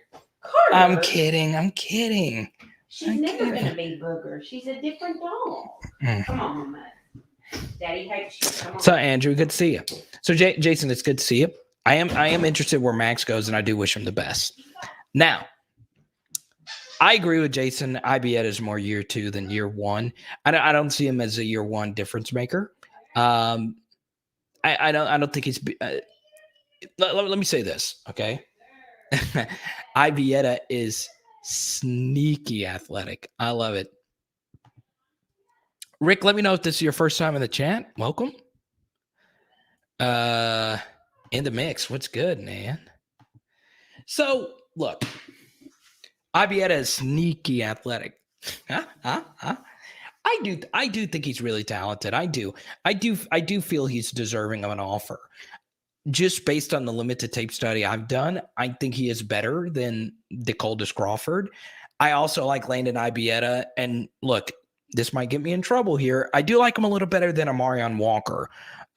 Even though there's a lot of people that think Brian Kelly should make a push to get Walker from Notre Dame to LSU, right?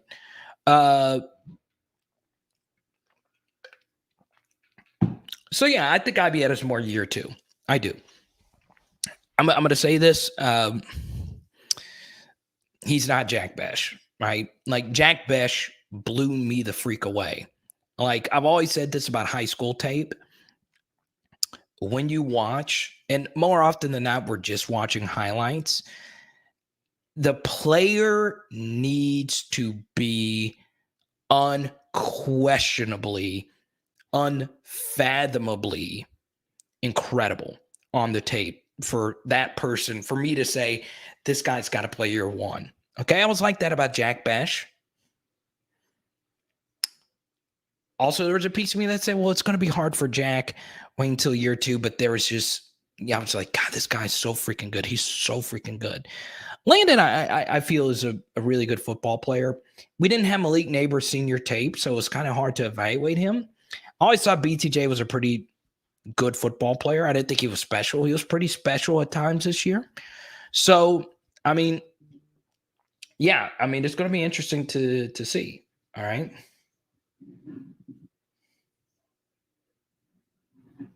So apparently Ibieta just tweeted out that he's coming.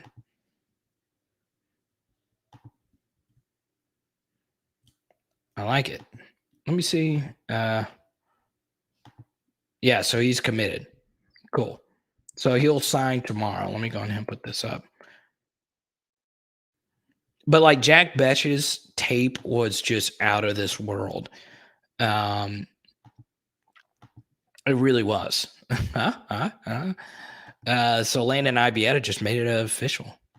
He's going to the signing tomorrow. Grant, send me some photos. Pretty excited, man. Is he going to rock the number 2 next year? You can't just hand that. You just can't hand the number 2 out to someone that, you know, Coy wore it this year. Coy transferred. That number 2 needs to go to a beast, right? Think of all the great LSU wide receivers that wore number 2. D. Bird, Reuben Randall, and that guy for the Minnesota Vikings. I can't remember his name. He's kind of good, though. He's kind of good. Not great. He's kind of good. Like, he's barely scraping by. He might get cut by the Vikings tomorrow. That guy was a good football player. So if Landon's going to rock number 2 as a wide receiver, you got to be a beast. Got to be a beast. Also got a bunch of good number 2 defensive players as well, right? So Ryan Clark, I think, wore number 2. Who else wore number 2 defensively?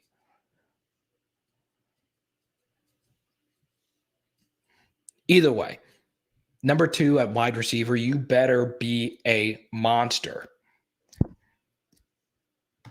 Lou likes Ibieta, underrated. I like it. Ricky Jefferson. I love it, man. I have one Justin Jefferson rookie. That's it. Not really a Jets collector. His prices are so obscene, guys. Obscene.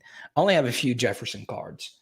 So I'm just collecting like Tyrann Mathieu for right now. I'm going to wait till Burrow's prices cool off. They're never going to cool off. And Justin Jefferson's prices are never going to cool off either. Yes, Kevin Tolliver. Thank you, Sip. Yeah, Kevin Tolliver, pretty good player. So, yeah. Yeah, I do think Jets is probably the best wide receiver in the NFL, especially based on just this last month of sample. And you look, I mean, D-Hop looks a little, you know, over the edge a little bit. Julio's a little over the top now. Michael Thomas hasn't played. I mean, who are you taking over Justin Jefferson right now? I don't think anybody's taking anybody over Justin Jefferson. A.J. Brown, maybe if he's completely healthy, but even then, I don't know. Eddie Kennison wore number 2. Kelly B got the best Saints uniform on. Chiron Carey. Right? So, yeah, I think Jefferson's number 1. And I guess number 2, the number 2 wide receiver in the NFL, it's got to be Cooper Kupp, right? I would say Cooper Kupp's probably I don't know if, man, Cooper Cup's doing some legendary stuff right now. So, yeah, I don't know if I'd take Jets over Cooper Cup. I probably would, though, just based on just their football ability. All my LSU bias aside. So it's probably those two and everyone else, right? Ooh. Sanyo. First comment ever is Devontae Adams. It's a good point. Adams might be better than both of them. That's a good point. So I guess Adams. Stephon Diggs, maybe?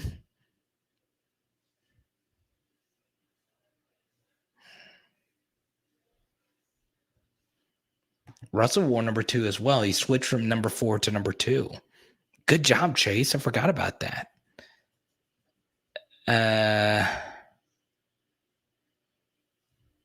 Devonta, number 1. Devonta Smith, number 1. Oh, you were saying Devontae Adams. Okay. Tyreek, JJ, Devontae, Cooper, and Evans. Yeah, so I guess Tyreek is better. If you were to say the best wide receivers in the NFL right now,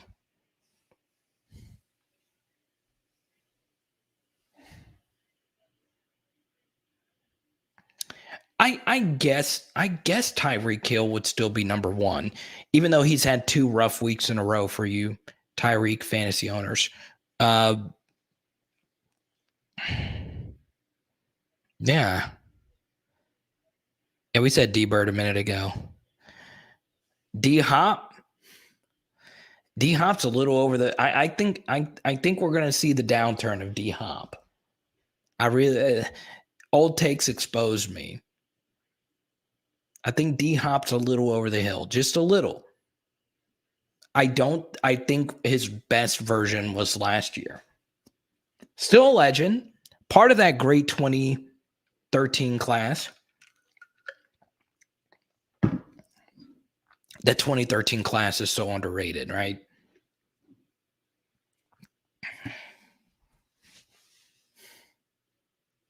I love that 2013 class. I really do. That's Travis Kelce, Tyrann Mathieu, D-Hop. How about this name? Okay. Le'Veon Bell. Okay, you youngins. I say youngins. This was just a few years ago. Prime Le'Veon Bell was special. I'm still never going to forgive his agent for making him sit out that full year. That's still the worst decision I think I've ever seen in my existence. And it probably cost him the Hall of Fame. It really did. Because he would have played longer if he would have just stayed in Pittsburgh, right?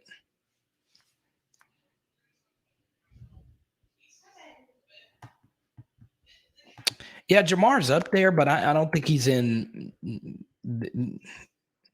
don't think he's top 5, though. Right? We're talking about the best, like the best right now. He could be better than all of them. Is there still noise about Cincinnati QB transfer to LSU? Anyone know which? I don't think Ritter is transferring. I don't know about a Cincinnati quarterback. But welcome to the channel again, Ed. I love your photo, man. OBJ, come on, please. Huh? I love OBJ. If any of y'all want his rare rookie cards, I got some rare OBJs. I'll sell you for a pretty good price as well. Because I had a buyer back out. I'll give you a really good price on one OBJ over here. His silver. But yeah, I think next year you'll see Jamar surpass some of the guys that we just mentioned. I think he's talking about Penix. So Michael Penix committed to Washington. And I do think, even though he apologized and returned to his school, which is Fresno State, I'm still a Jake Haener truther. I am a Jake Haener truther from Fresno State. He's small. It doesn't look pretty, but he can play. He can play. I don't care if you're the fastest. I don't care if you're the strongest. I don't care if you're ripped and you have a cannon like Trevor Lawrence, or I don't care if you look like Mac Jones or Chad Pennington. Jake Haener can play. Now, he's not in the portal. He backed out, returned to Fresno State. Then Washington said, okay, you don't want to come? We're going to go get Michael Penix.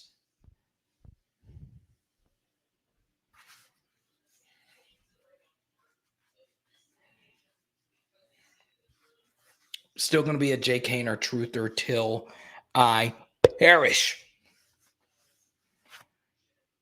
He can play.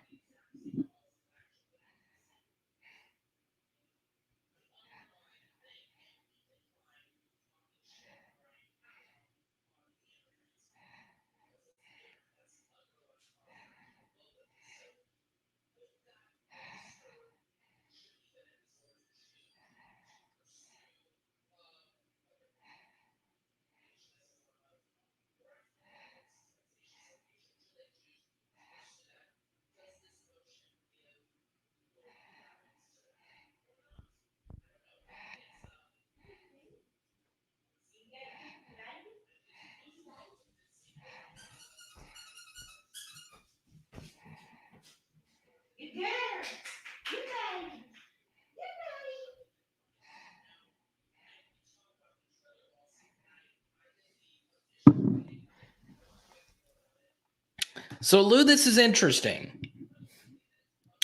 Who is it? Was it the Master Blaster who was telling me about this kid? Who was it? Was it Cliff about Cameron Ward? I still haven't watched a lick of his tape, and I wrote down that I needed to. So, Lou, remind me on Twitter to go watch Cameron play. I definitely have to go see him.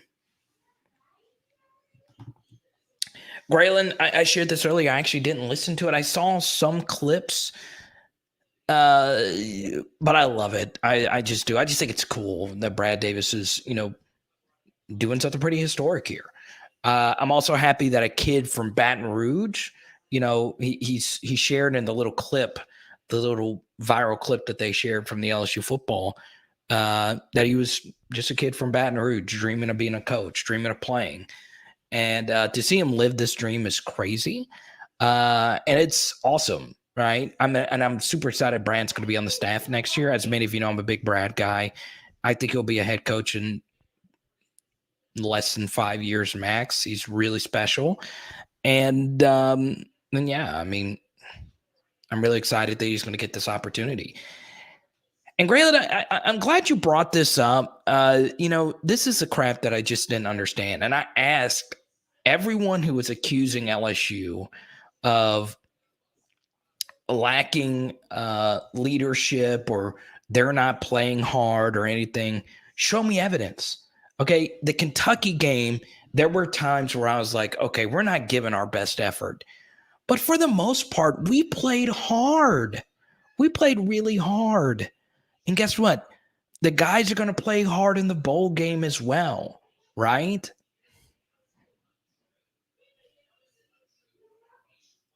Players play hard. It is rare you're going to see a team just give up. Now, there were some Les Miles teams where I was like, okay, are we really putting forth our best effort?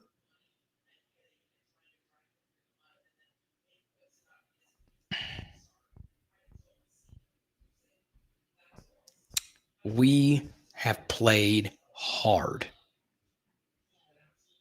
It's disrespectful to Damon Clark and Neil Farrell and Cordell Flott and Liam Shanahan, Austin Deculus, these guys, these seniors, never packed it in.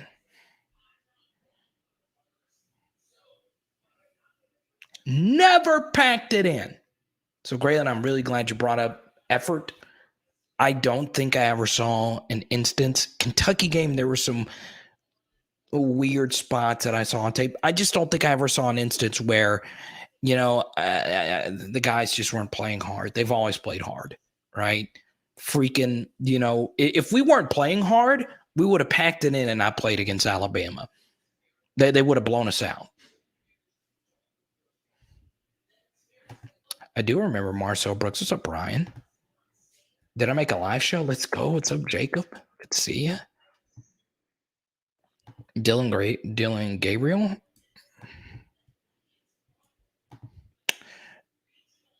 Okay, so here we go.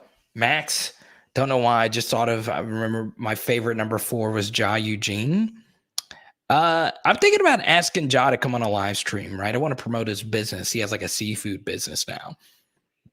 I've spoken to Ja a few times. Ironically, his son is a baller at Destrehan. He's a sophomore quarterback there, or a junior, who I think is going to play D-back at the next level.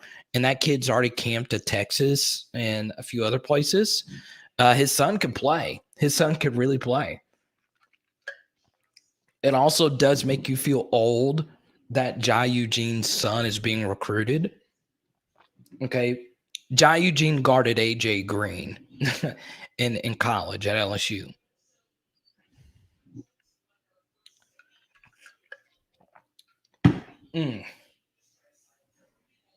Who's my favorite number 33? Trick question. Okay. You're trying to get me because Jeremy Hill's coming on the show to say someone else. Ironically, the answer is Jeremy Hill. And I know a lot of you are going to be like, no, that's not true. You're just saying that because he's coming on the show Thursday. So I do want to share this. Okay. Jeremy and I just became friends. This happened, honestly, over the past couple of months. Went on his radio show on 104.5. He's watched a few of our videos. He's been in a few of our live chats as well. And, he's a perfect first guest, right? We got a legendary LSU player. We have first ever guest. It's going to be awesome, right? So I'm actually not going to go with Jeremy Hill. Jeremy Hill is number 2. Okay. He's my number 1 favorite football player who won number 33. But my favorite number 33 is none other than the Diesel. Let me show you this.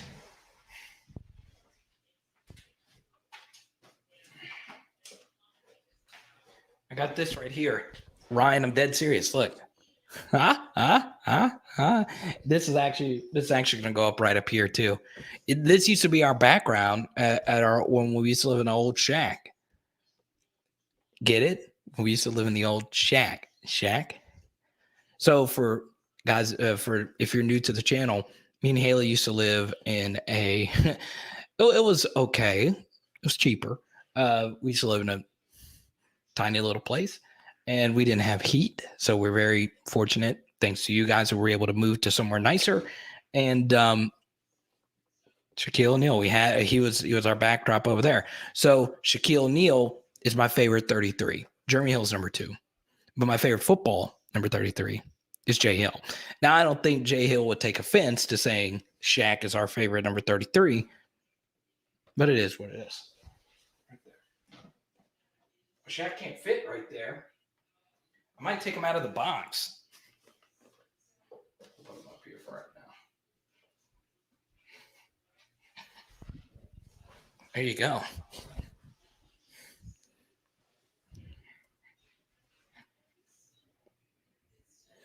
Jamal Adams is up there too, right? It's it's hard though, right? I love me some Jamal Adams. Ironically, I have no Jamal Adams rookie cards. So I collect like the base rookie card. I got Jacob Hester. I got Josh Booty. I have a bunch of Jamarcus Russells. I have no Jamal Adams cards. So Prez, I hope you don't hate me for that. My favorite number 53. Ooh, that's tough, Jared. Has there ever been a decent LSU football player that's worn number 53? A decent? I'm not even talking about, I'm just saying a decent football player who's worn number 53. Just a decent. Like, I'm not even asking like a serviceable number 53.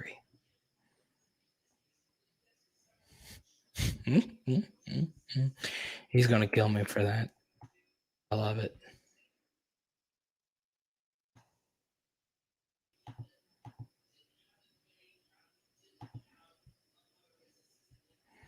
Dang, Lou, you tagged me in a bunch of Cameron Ward tape. I love it, man. I love it.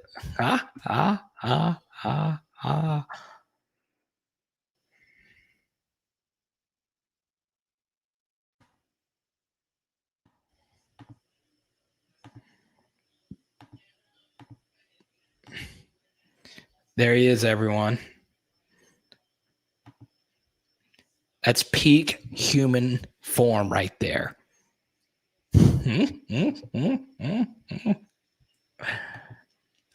Yeah, I mean, Prez was a beast. I mean, 3-year starter. Him versus Jay Hill is tough. Kev Fox magazine is back behind the Joe Burrow bobbles.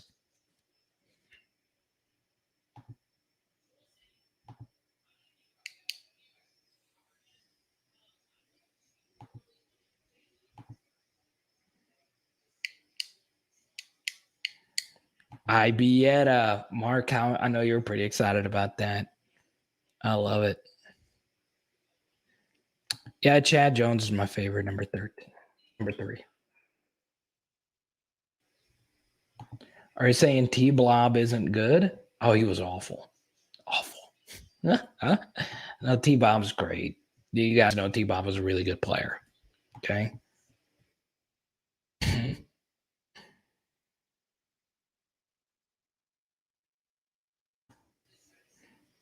Daronte Goat. Jones. I hope so. I want to see Daronte get another shot.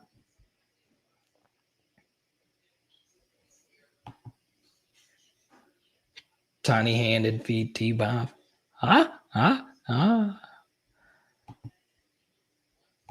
Kevin, no, thank you.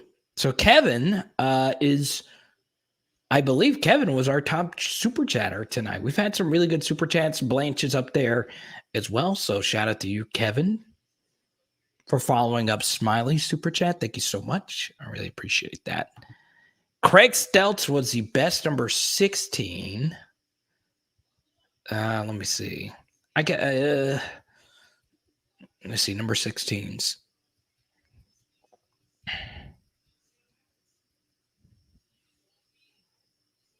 Yeah, I guess you're right. I can't think of any off the top of my head. But Kevin, thank you so much, man. I appreciate it. Favorite number 7 and number 18. That's a good one, Chase. Obviously, I would say Peterson and Matthew are just on a different level for me than everyone else. I like DJ Chark a lot. We all like Leonard Fournette, right? So pretty much everyone that warns it. I know it's a political answer. So I'm going to go with Patrick Peterson on this one. Even though I super collect Tyrann Mathieu. That's the only player I super collect. So I got to have every Tyrann Mathieu card I possibly can. So these cards up here are mostly Tyrann Mathieu cards. I'll show you some of these.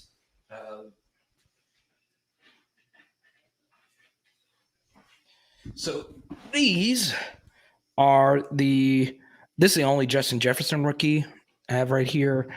This is Tyrann Mathieu. Only 25 of these rookies were made.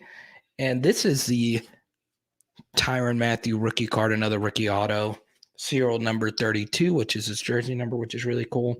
And then obviously, I have some of these up here. Right. So I have This Tyrann Mathieu rookie I got as a gift.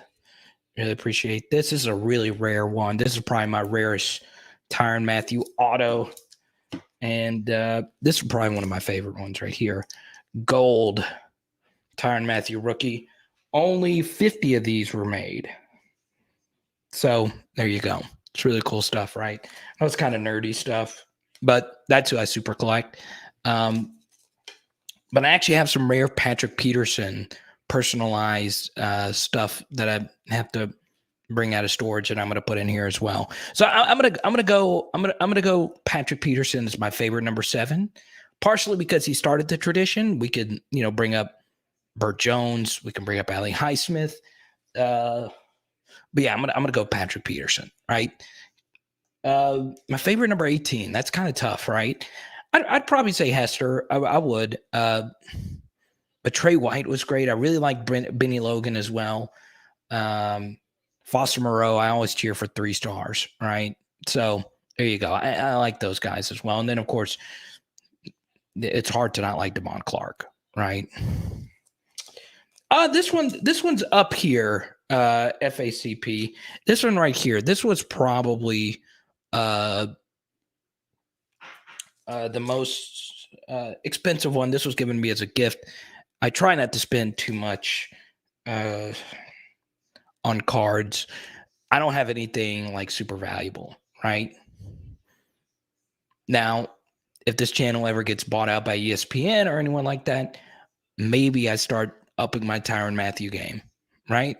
So yeah, I'm a big Tyrann Mathieu fan. I just am. So yeah, I don't know if you put a gun in my head, which one do I like more? I had a relationship with Patrick Peterson when I was in college. I would talk to him a bunch and media sessions, and I would see him around campus. So, personally, I'm always going to like Patrick Peterson the most, right? But I mean, Tyrann Mathieu, man. He's a freaking Badger. He's the freaking Badger. Okay. So yeah.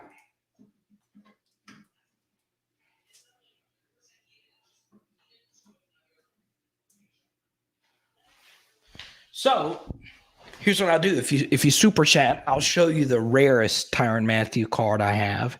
And I actually just made a decision about a month ago that's what I was going to do, right?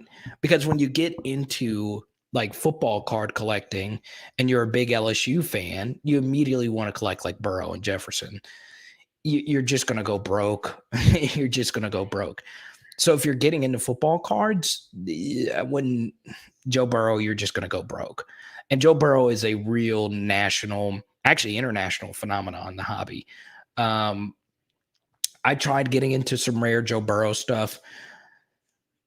I tried to buy a really rare Joe Burrow one, but I did not want Haley to murder me. So I appreciate my life.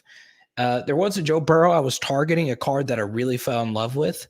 And the final eBay auction price, no joke, was $3,223, which was not where I thought it was going to land. I thought it was going to be a little bit more within reach, but that wasn't the case. Okay. But, I made the decision, right? I decided to become a Tyrann Mathieu collector, right? And that's all I collect now. I collect some other stuff. I'm going to start building a Patrick Peterson collection at some point. Defensive players are cheaper as well. That's part of it. I before the season, I said I'm going to be Jamar Chase. That's going to be my guy. I love Jamar. He's my phone backdrop. He's been my phone backdrop for 6 or 7 months now. But then Jamar was good. So his prices are just too insane. Yeah, and there's plenty of Burrows that are worth 10,000, right? I hope so, La Rougarou. I really do. That's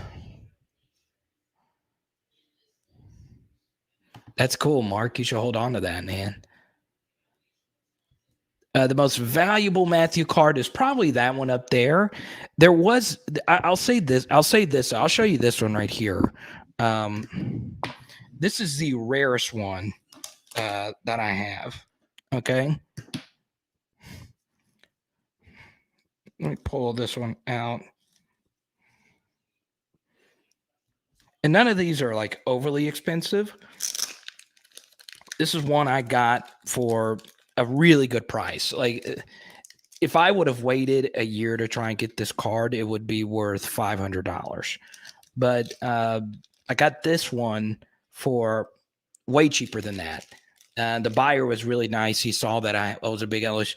So what some people will do that have really rare cards is they will sell the card at a cheaper price to someone that they know is like a big fan, right? So I'll probably never sell this card I'm about to show you. This is my favorite one. So this is it right here. This is the Tyrann Mathieu Black Finite 1 of 1. So this is a Prism rookie card right here. Okay. So only one of these is made. So in sports card collecting, there's this term called 1 of 1. So it's the only version of that card made. So I hardly ever take it out. I just keep it in. So you'll see right here, you'll see the little thing right here that says 1 of 1. So this is by far my most rare card, but this one wasn't worth as much as that one up there because of the auto. So yeah, this is it right here. This is my baby. It's easily my favorite Tyrann Mathieu card, right? Because I actually did buy this one. It was a little out of my range, but this card could have easily gone. If there was another Tyrann Mathieu collector out there, this card could have gone for $500 or $1,000, really. And I was able to get this one for a really, really good price. And the guy was really nice. He didn't have to sell it to me. So yeah. So there you go. That's my nerdiness. But yeah, you know who would be an interesting player to collect if you guys were interested? Devin White's prices aren't too bad right now. La Rougarou, thank you, man. You want to talk Harold Perkins? I'll talk some Harold Perkins for you. So yeah.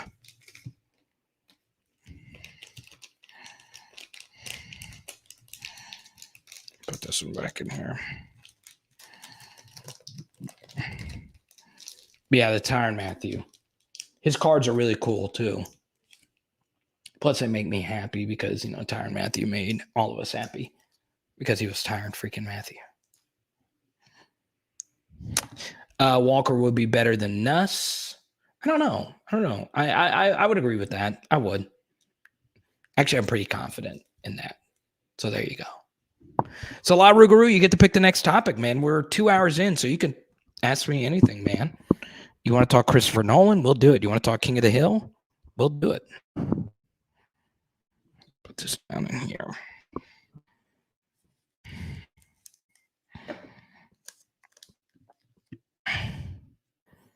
And by the way, I give away most of my LSU cards with the booger bands. And when this next shipment of booger bands get in, we're going to be giving out even better Joe Burrow cards. I got a bunch that I got a good deal on, and we're going to be giving out a bunch of Burrows. We got a bunch of Jefferson cards we're going to give out. So yeah, when the new book bands get in, they're going to you guys.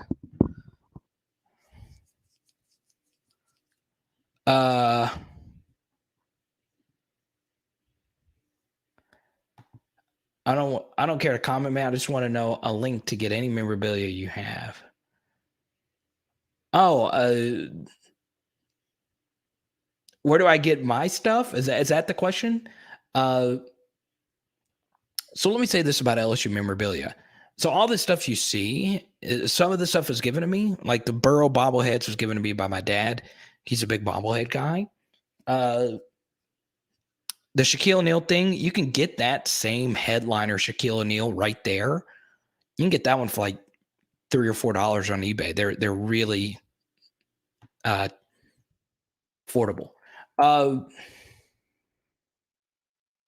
But yeah, La Rougarou, most of the stuff you can get on eBay, right? Now, if you want me to send you some stuff, I'll send you some stuff, man, for sure. Just wait. If you want some booger bands, I'll happily send you some booger bands. It's an interesting question. The Honey Badger had the greatest season in LSU football, with the exception of Joe Burrow. I agree with that. You can make a case. You can make a small case for Tyrann Mathieu, right up there with Joe Burrow. You can. The hardest thing, though, if you make that case, is he was suspended for a game, and you guys know how I am. Your best ability is your availability. So the Auburn suspension, for whatever that would have been, I think a lot of us know what it was for. But yeah, so he missed that game of stats, and ironically, Ron Brooks went off that game. He had a pick 6 in that game. Oh, you want a book ban? Well, I got you. When I get the new ones in, just remind me, La Rougarou, and I'll send you some good stuff. So yeah. The booger ban should be coming in a week. As many of you know, the pandemic have forced the prices of everything to go up. So the booger bans will be slightly more expensive. I also shifted. I do want to talk about this publicly. I also shifted how I ship the booger band. So I used to just put them in envelopes and put a stamp on it. I don't do that anymore. I want to send it because a lot of them were getting lost in the mail. So I send it better now.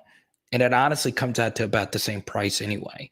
So yeah, when the book bands get in, La Rougarou, remind me of that. Yeah, so as far as the Honey Badger season, I would say it's number 2 behind Burrow's season. But I will tell you this.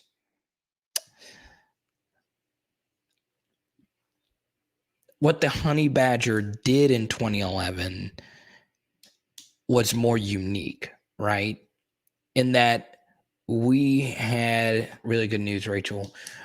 We've had other great quarterback seasons, right? We've had other legendary quarterback seasons.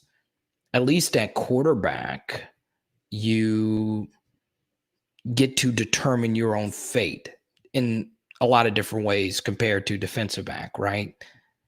So Joe Burrow had the greatest season a quarterback's ever had, right? But you can make a case that what Tyrann Mathieu did, how many defensive back seasons can you rationally say comes close to what Tyrann Mathieu did? And there's really just not many. There's, if any, right? Minkah Fitzpatrick is probably the closest. His final year at Bama was pretty special. But what Tyrann Mathieu did as a returner, a special teamer, and a defensive player, we'll probably never see again. So you can make the case that Tyrann Mathieu had as good of a year as Joe Burrow had, because it's just so much harder.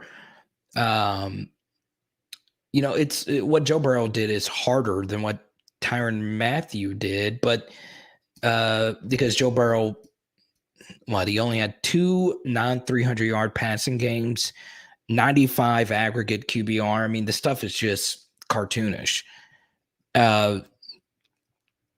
But what Tyrann did was just so unprecedented. Like, it was just so otherworldly. I just don't think we'll ever see a defensive back do what he did, right? It could happen. I mean, look, we're seeing the defenses get redefined. I mean, Micah Parsons could be having the best, defensive season we've ever seen anyone have, especially as a rookie at the NFL. So it's not out of the question that we see some, Will Anderson winning a defensive Heisman or getting invited. I mean, we saw a defensive player get invited this year, but the cultural impact that Tyrann Mathieu had on football, the way defensive backs view the position, was ridiculous. It really was. It was so crazy. LaRon Landry, I love it, man. I love it. I hope Kelly can bring some names. Yeah, you know what? La Rougarou, I'm not giving up on Shazz, Preston. Jacoby Matthews and Perkins come back home. I said a decommit from Duncanville visited LSU in June. He's a top 10 300. Yeah, I couldn't tell you the kid from, I almost said Savion Bird. So yeah. Brandon Stokely? Wait, the slot wide receiver for the Broncos? Do we just get a random Brandon Stokely chat?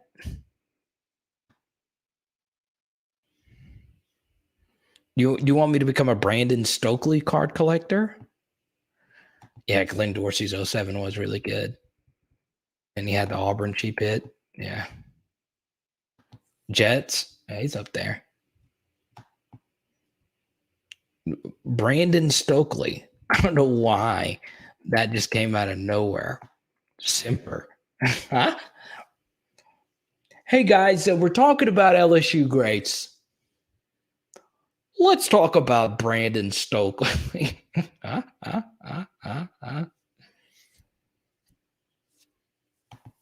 love it.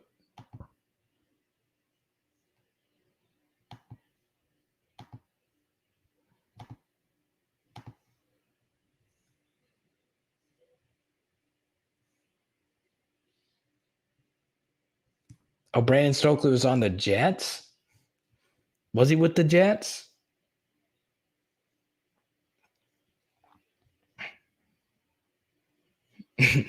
I just love this. Brandon Stokely.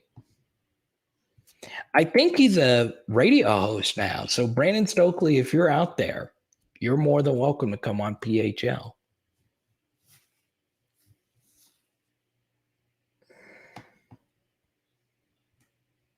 Do you want to let's just bring up everyone right now in the chat, just name a random NFL wide receiver. Just random NFL wide receiver. Everyone in chat, just everyone.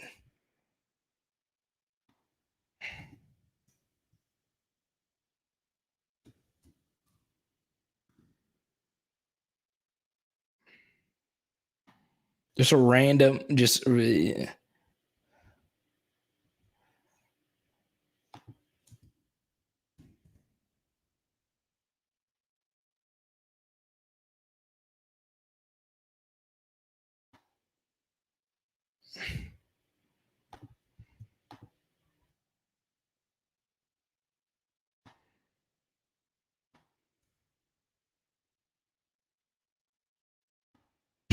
Wes Welker. I like it. Curtis Sam. I don't know Curtis Sam. Chris Chambers. I like it. Early Doucette. What's up, Derek? I love the photo and the beard and the LSU hat. The LSU shirt. Equinemius St. Brown. Wait, Brandon Stokely played at ULL? I did not know Brandon Stokely was a Cajun. I did not know this.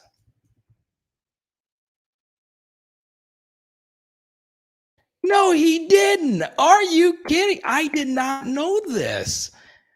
That's why you brought. I did not know Brandon Stokely was a Cajun. That's dope. I did not know that.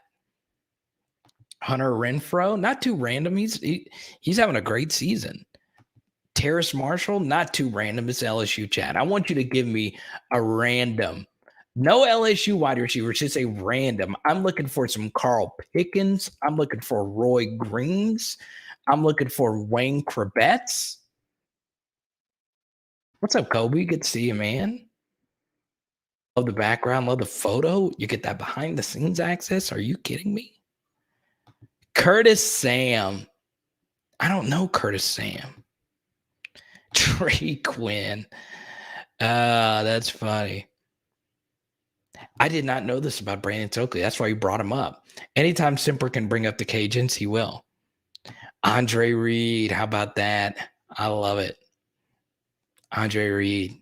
I actually have, you know, it's funny. I actually do have Andre Reed's rookie card. I have the full 1986 top set. I couldn't believe I got it for $80. Are you kidding me? So I got Jerry Rice's rookie card up there. Got the whole set. Anthony Munoz's rookie card. He was also part of that set. Donald Driver. I love it. A Donald Driver reference. Lance Moore, Steve Largent, Joe Horn. I love it. I've been on Chris's radio show. Shout out Chris Doring. But really, you're going to bring up a random wide receiver and you're going to bring up a Florida Gator? Come on. You're better than that. Freddie Mitchell. I like it. We've had a few Steve Largents. Terry Glenn. I think we've brought up, like every good wide receiver tonight. Every name has been brought up. Wait, no, we haven't gotten to everyone. Well, someone did bring up Wes Welker, and we did get a random Julian Edelman comment earlier today, right? They run good routes. I love it, man. So my dad's favorite player was Steve Largent. My dad was a freaking Steve Largent. He was just a huge Steve Largent fan. Let me think. Who remembers? Okay, tell me this. Sneaky Athletic. Who remembers? All right, Tim Dwight. Tim Dwight is the fastest wide receiver of all time. Did anyone ever clock Tim Dwight's 40-yard dash? Who remembers high motor? It's so funny. Trent Taylor. Terry Glenn's a good one.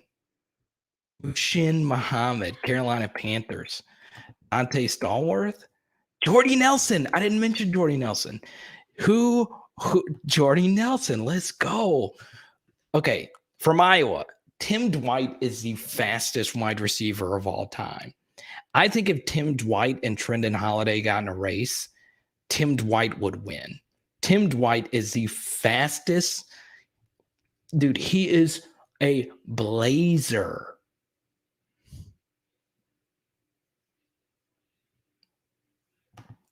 Oh, I know La Rougarou. If we played Wildcat, we'd have to be careful.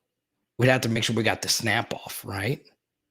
Oh, I didn't mention Danny Amendola bringing that lunch pail to work. I sound like PFT right now. It is funny. We joke about it all the time in jest, right? Yeah, Jordy Nelson. I love it. Flat out love it. You guys know how I feel. If you could play, you play. It is funny, though. Like, and people still do it. He's a coach's son. High work ethic. Great route runner. Knows the game. You'd want him to date your daughter. Let's see. Steve Tasker, Danny Amendola, Jordy Nelson, Steve Largent. I guess we're forgetting the real OG, right? Fred Biletnikoff. No one's mentioned Fred Biletnikoff. No. Who remembers? Okay. Come on. All right, let's do trivia. All right. The White Boy Super Squad members. Max always gets excited. There you go. Chase just already won the trivia. I was going to say his son is currently one of the best players in the NFL. Oh, Lou, who remembers Joe Juravicious? Joe Juravicious was a monster. Eric Decker? Eric Decker was a beast.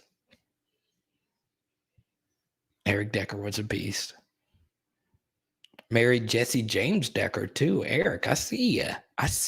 Eric. I see you. Keith Poole. Jeff Samardzija. Played baseball, though. Also, Jeff Samardzija, random, scored a touchdown versus LSU. From?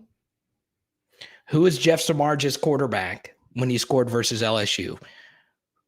Let's see. Let's do some late night trivia here. Who was Jeff Samardzija's quarterback when he scored versus LSU?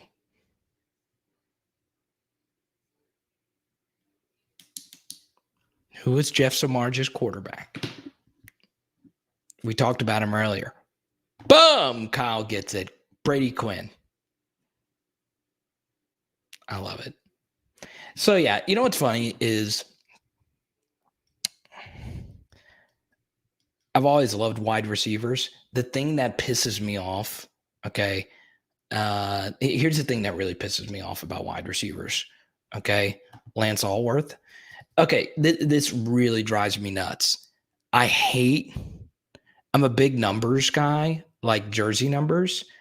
I wish more wide receivers wore numbers in the 80s, okay? I'm old school, all right? You guys know my policy when it comes to jersey numbers, okay? If you, Christian, I hope you had a good work ethic. Hope you had a good work day. I know you got a good work ethic. Look at you lifting those weights, baby. If you wear a single digit number and you're not a playmaker, give it up. The single digit numbers should only go to bona fide playmakers. Okay. So understand, if you come to LSU and you wear that number 1 jersey, you got to know that Jojo LaFell wore it. Jamar Chase wore it. Eli Ricks has worn it. Christian Fulton has worn it. If you wear number 2, and we talked about this earlier, obviously number 7. But if you wear a single digit number, you better be a playmaker. Okay. If not, wear number 39 or something like that. Okay. Now, the thing that got me really excited about Jack Besh, okay, is the fact that he wore number 80. That's an iconic LSU number 80. Terrence Tolliver, Jarvis Landry.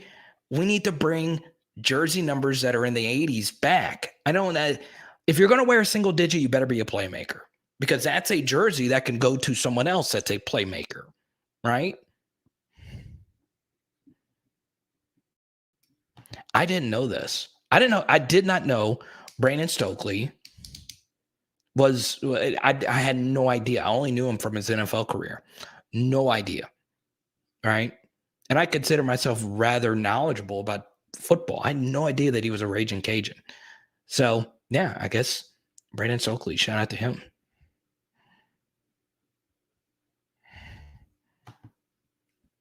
Number 6 in high school, number 1. You wore jersey number 1, Semper Fi? I like it. You better have been a playmaker. So how many of you miss the old days where, the wide receivers had jersey numbers in the 80s, right? Jerry Rice, Chris Carter, Randy Moss, Terrell Owens. That was my era. I always knew number 80 wide receivers and tight ends, right? Antonio Gates, Rob Gronkowski, Jason Witten. Someone mentioned Clark for the 49ers. I miss wide receivers that wear jersey numbers in the 80s. You don't see it. That's why I like Jack Besh wearing that number 80, old school. Jarvis Landry. I love it.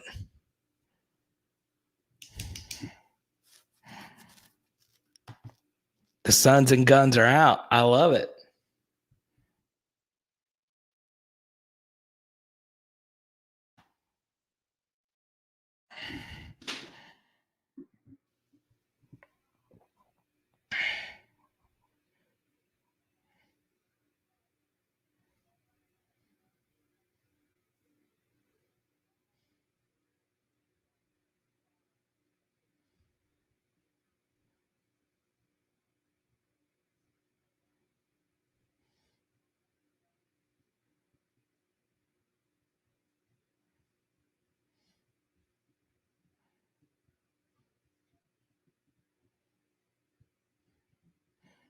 Mm.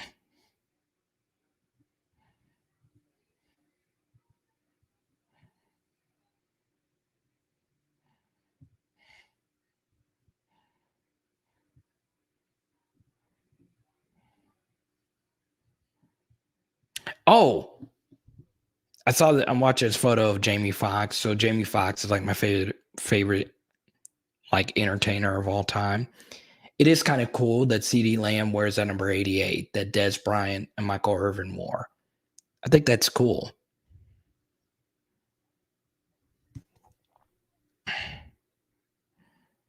Chase, we'll see you tomorrow night. We're back and better than ever tomorrow. I Killiard.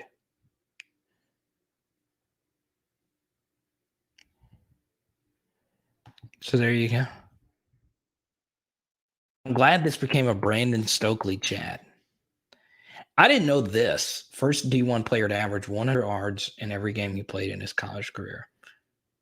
So did he have 100 yards in every game, or was he the first player to average 100 over a season? That would be the more plausible. But Christian, let me know how your day was, man. We're just chilling.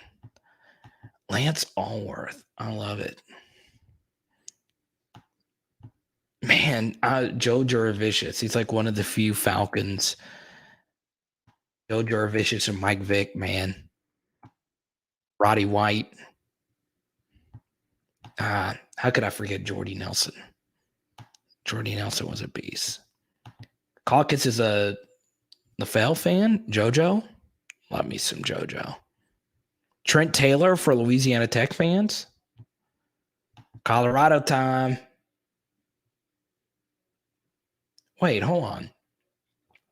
Derek, if most people are watching this in Central Time, Colorado time is what? That's an hour. That's 8:45. Derek, you go to bed at 8:45?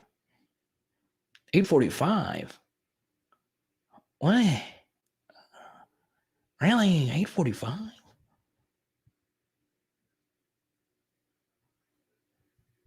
I doubt it, Simper. Don't believe you. Do not believe you. All right, Chase, we'll see you. All right, guys, this was a fun live chat. We always do this in the next 5 minutes. If you have any questions, I'll happily get to as many as we possibly can. Obviously, if you guys super chat, we keep the live stream going as long as you want.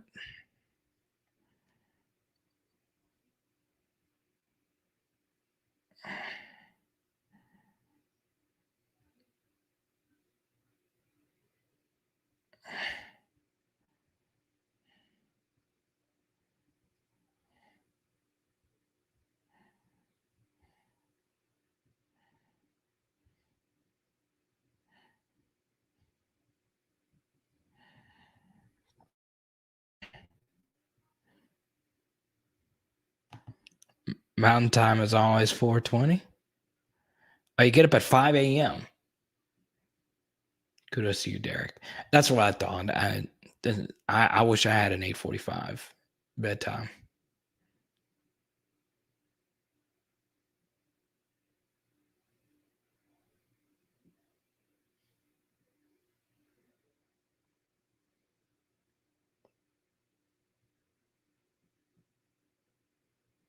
All I want to know. There you go, Derek. Oh, Drew Wells. There you go.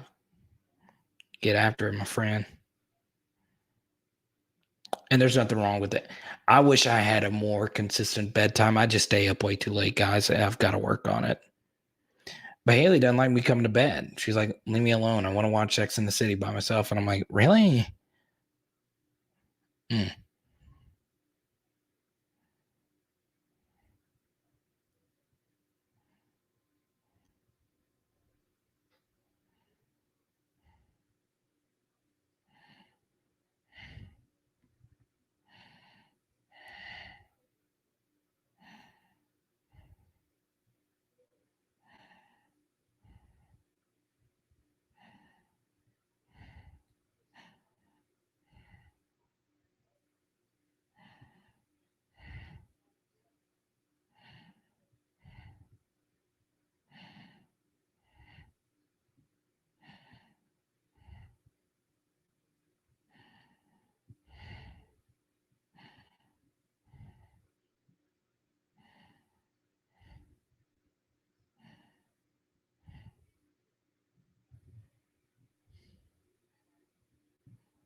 incredible weekend.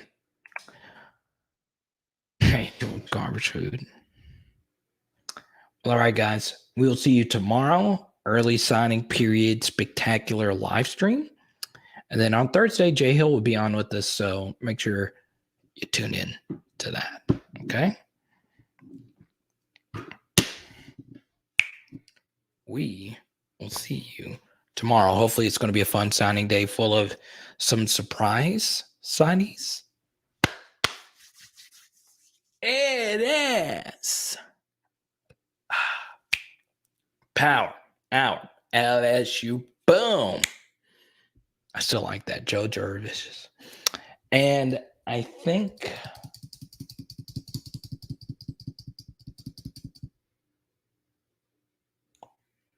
yeah.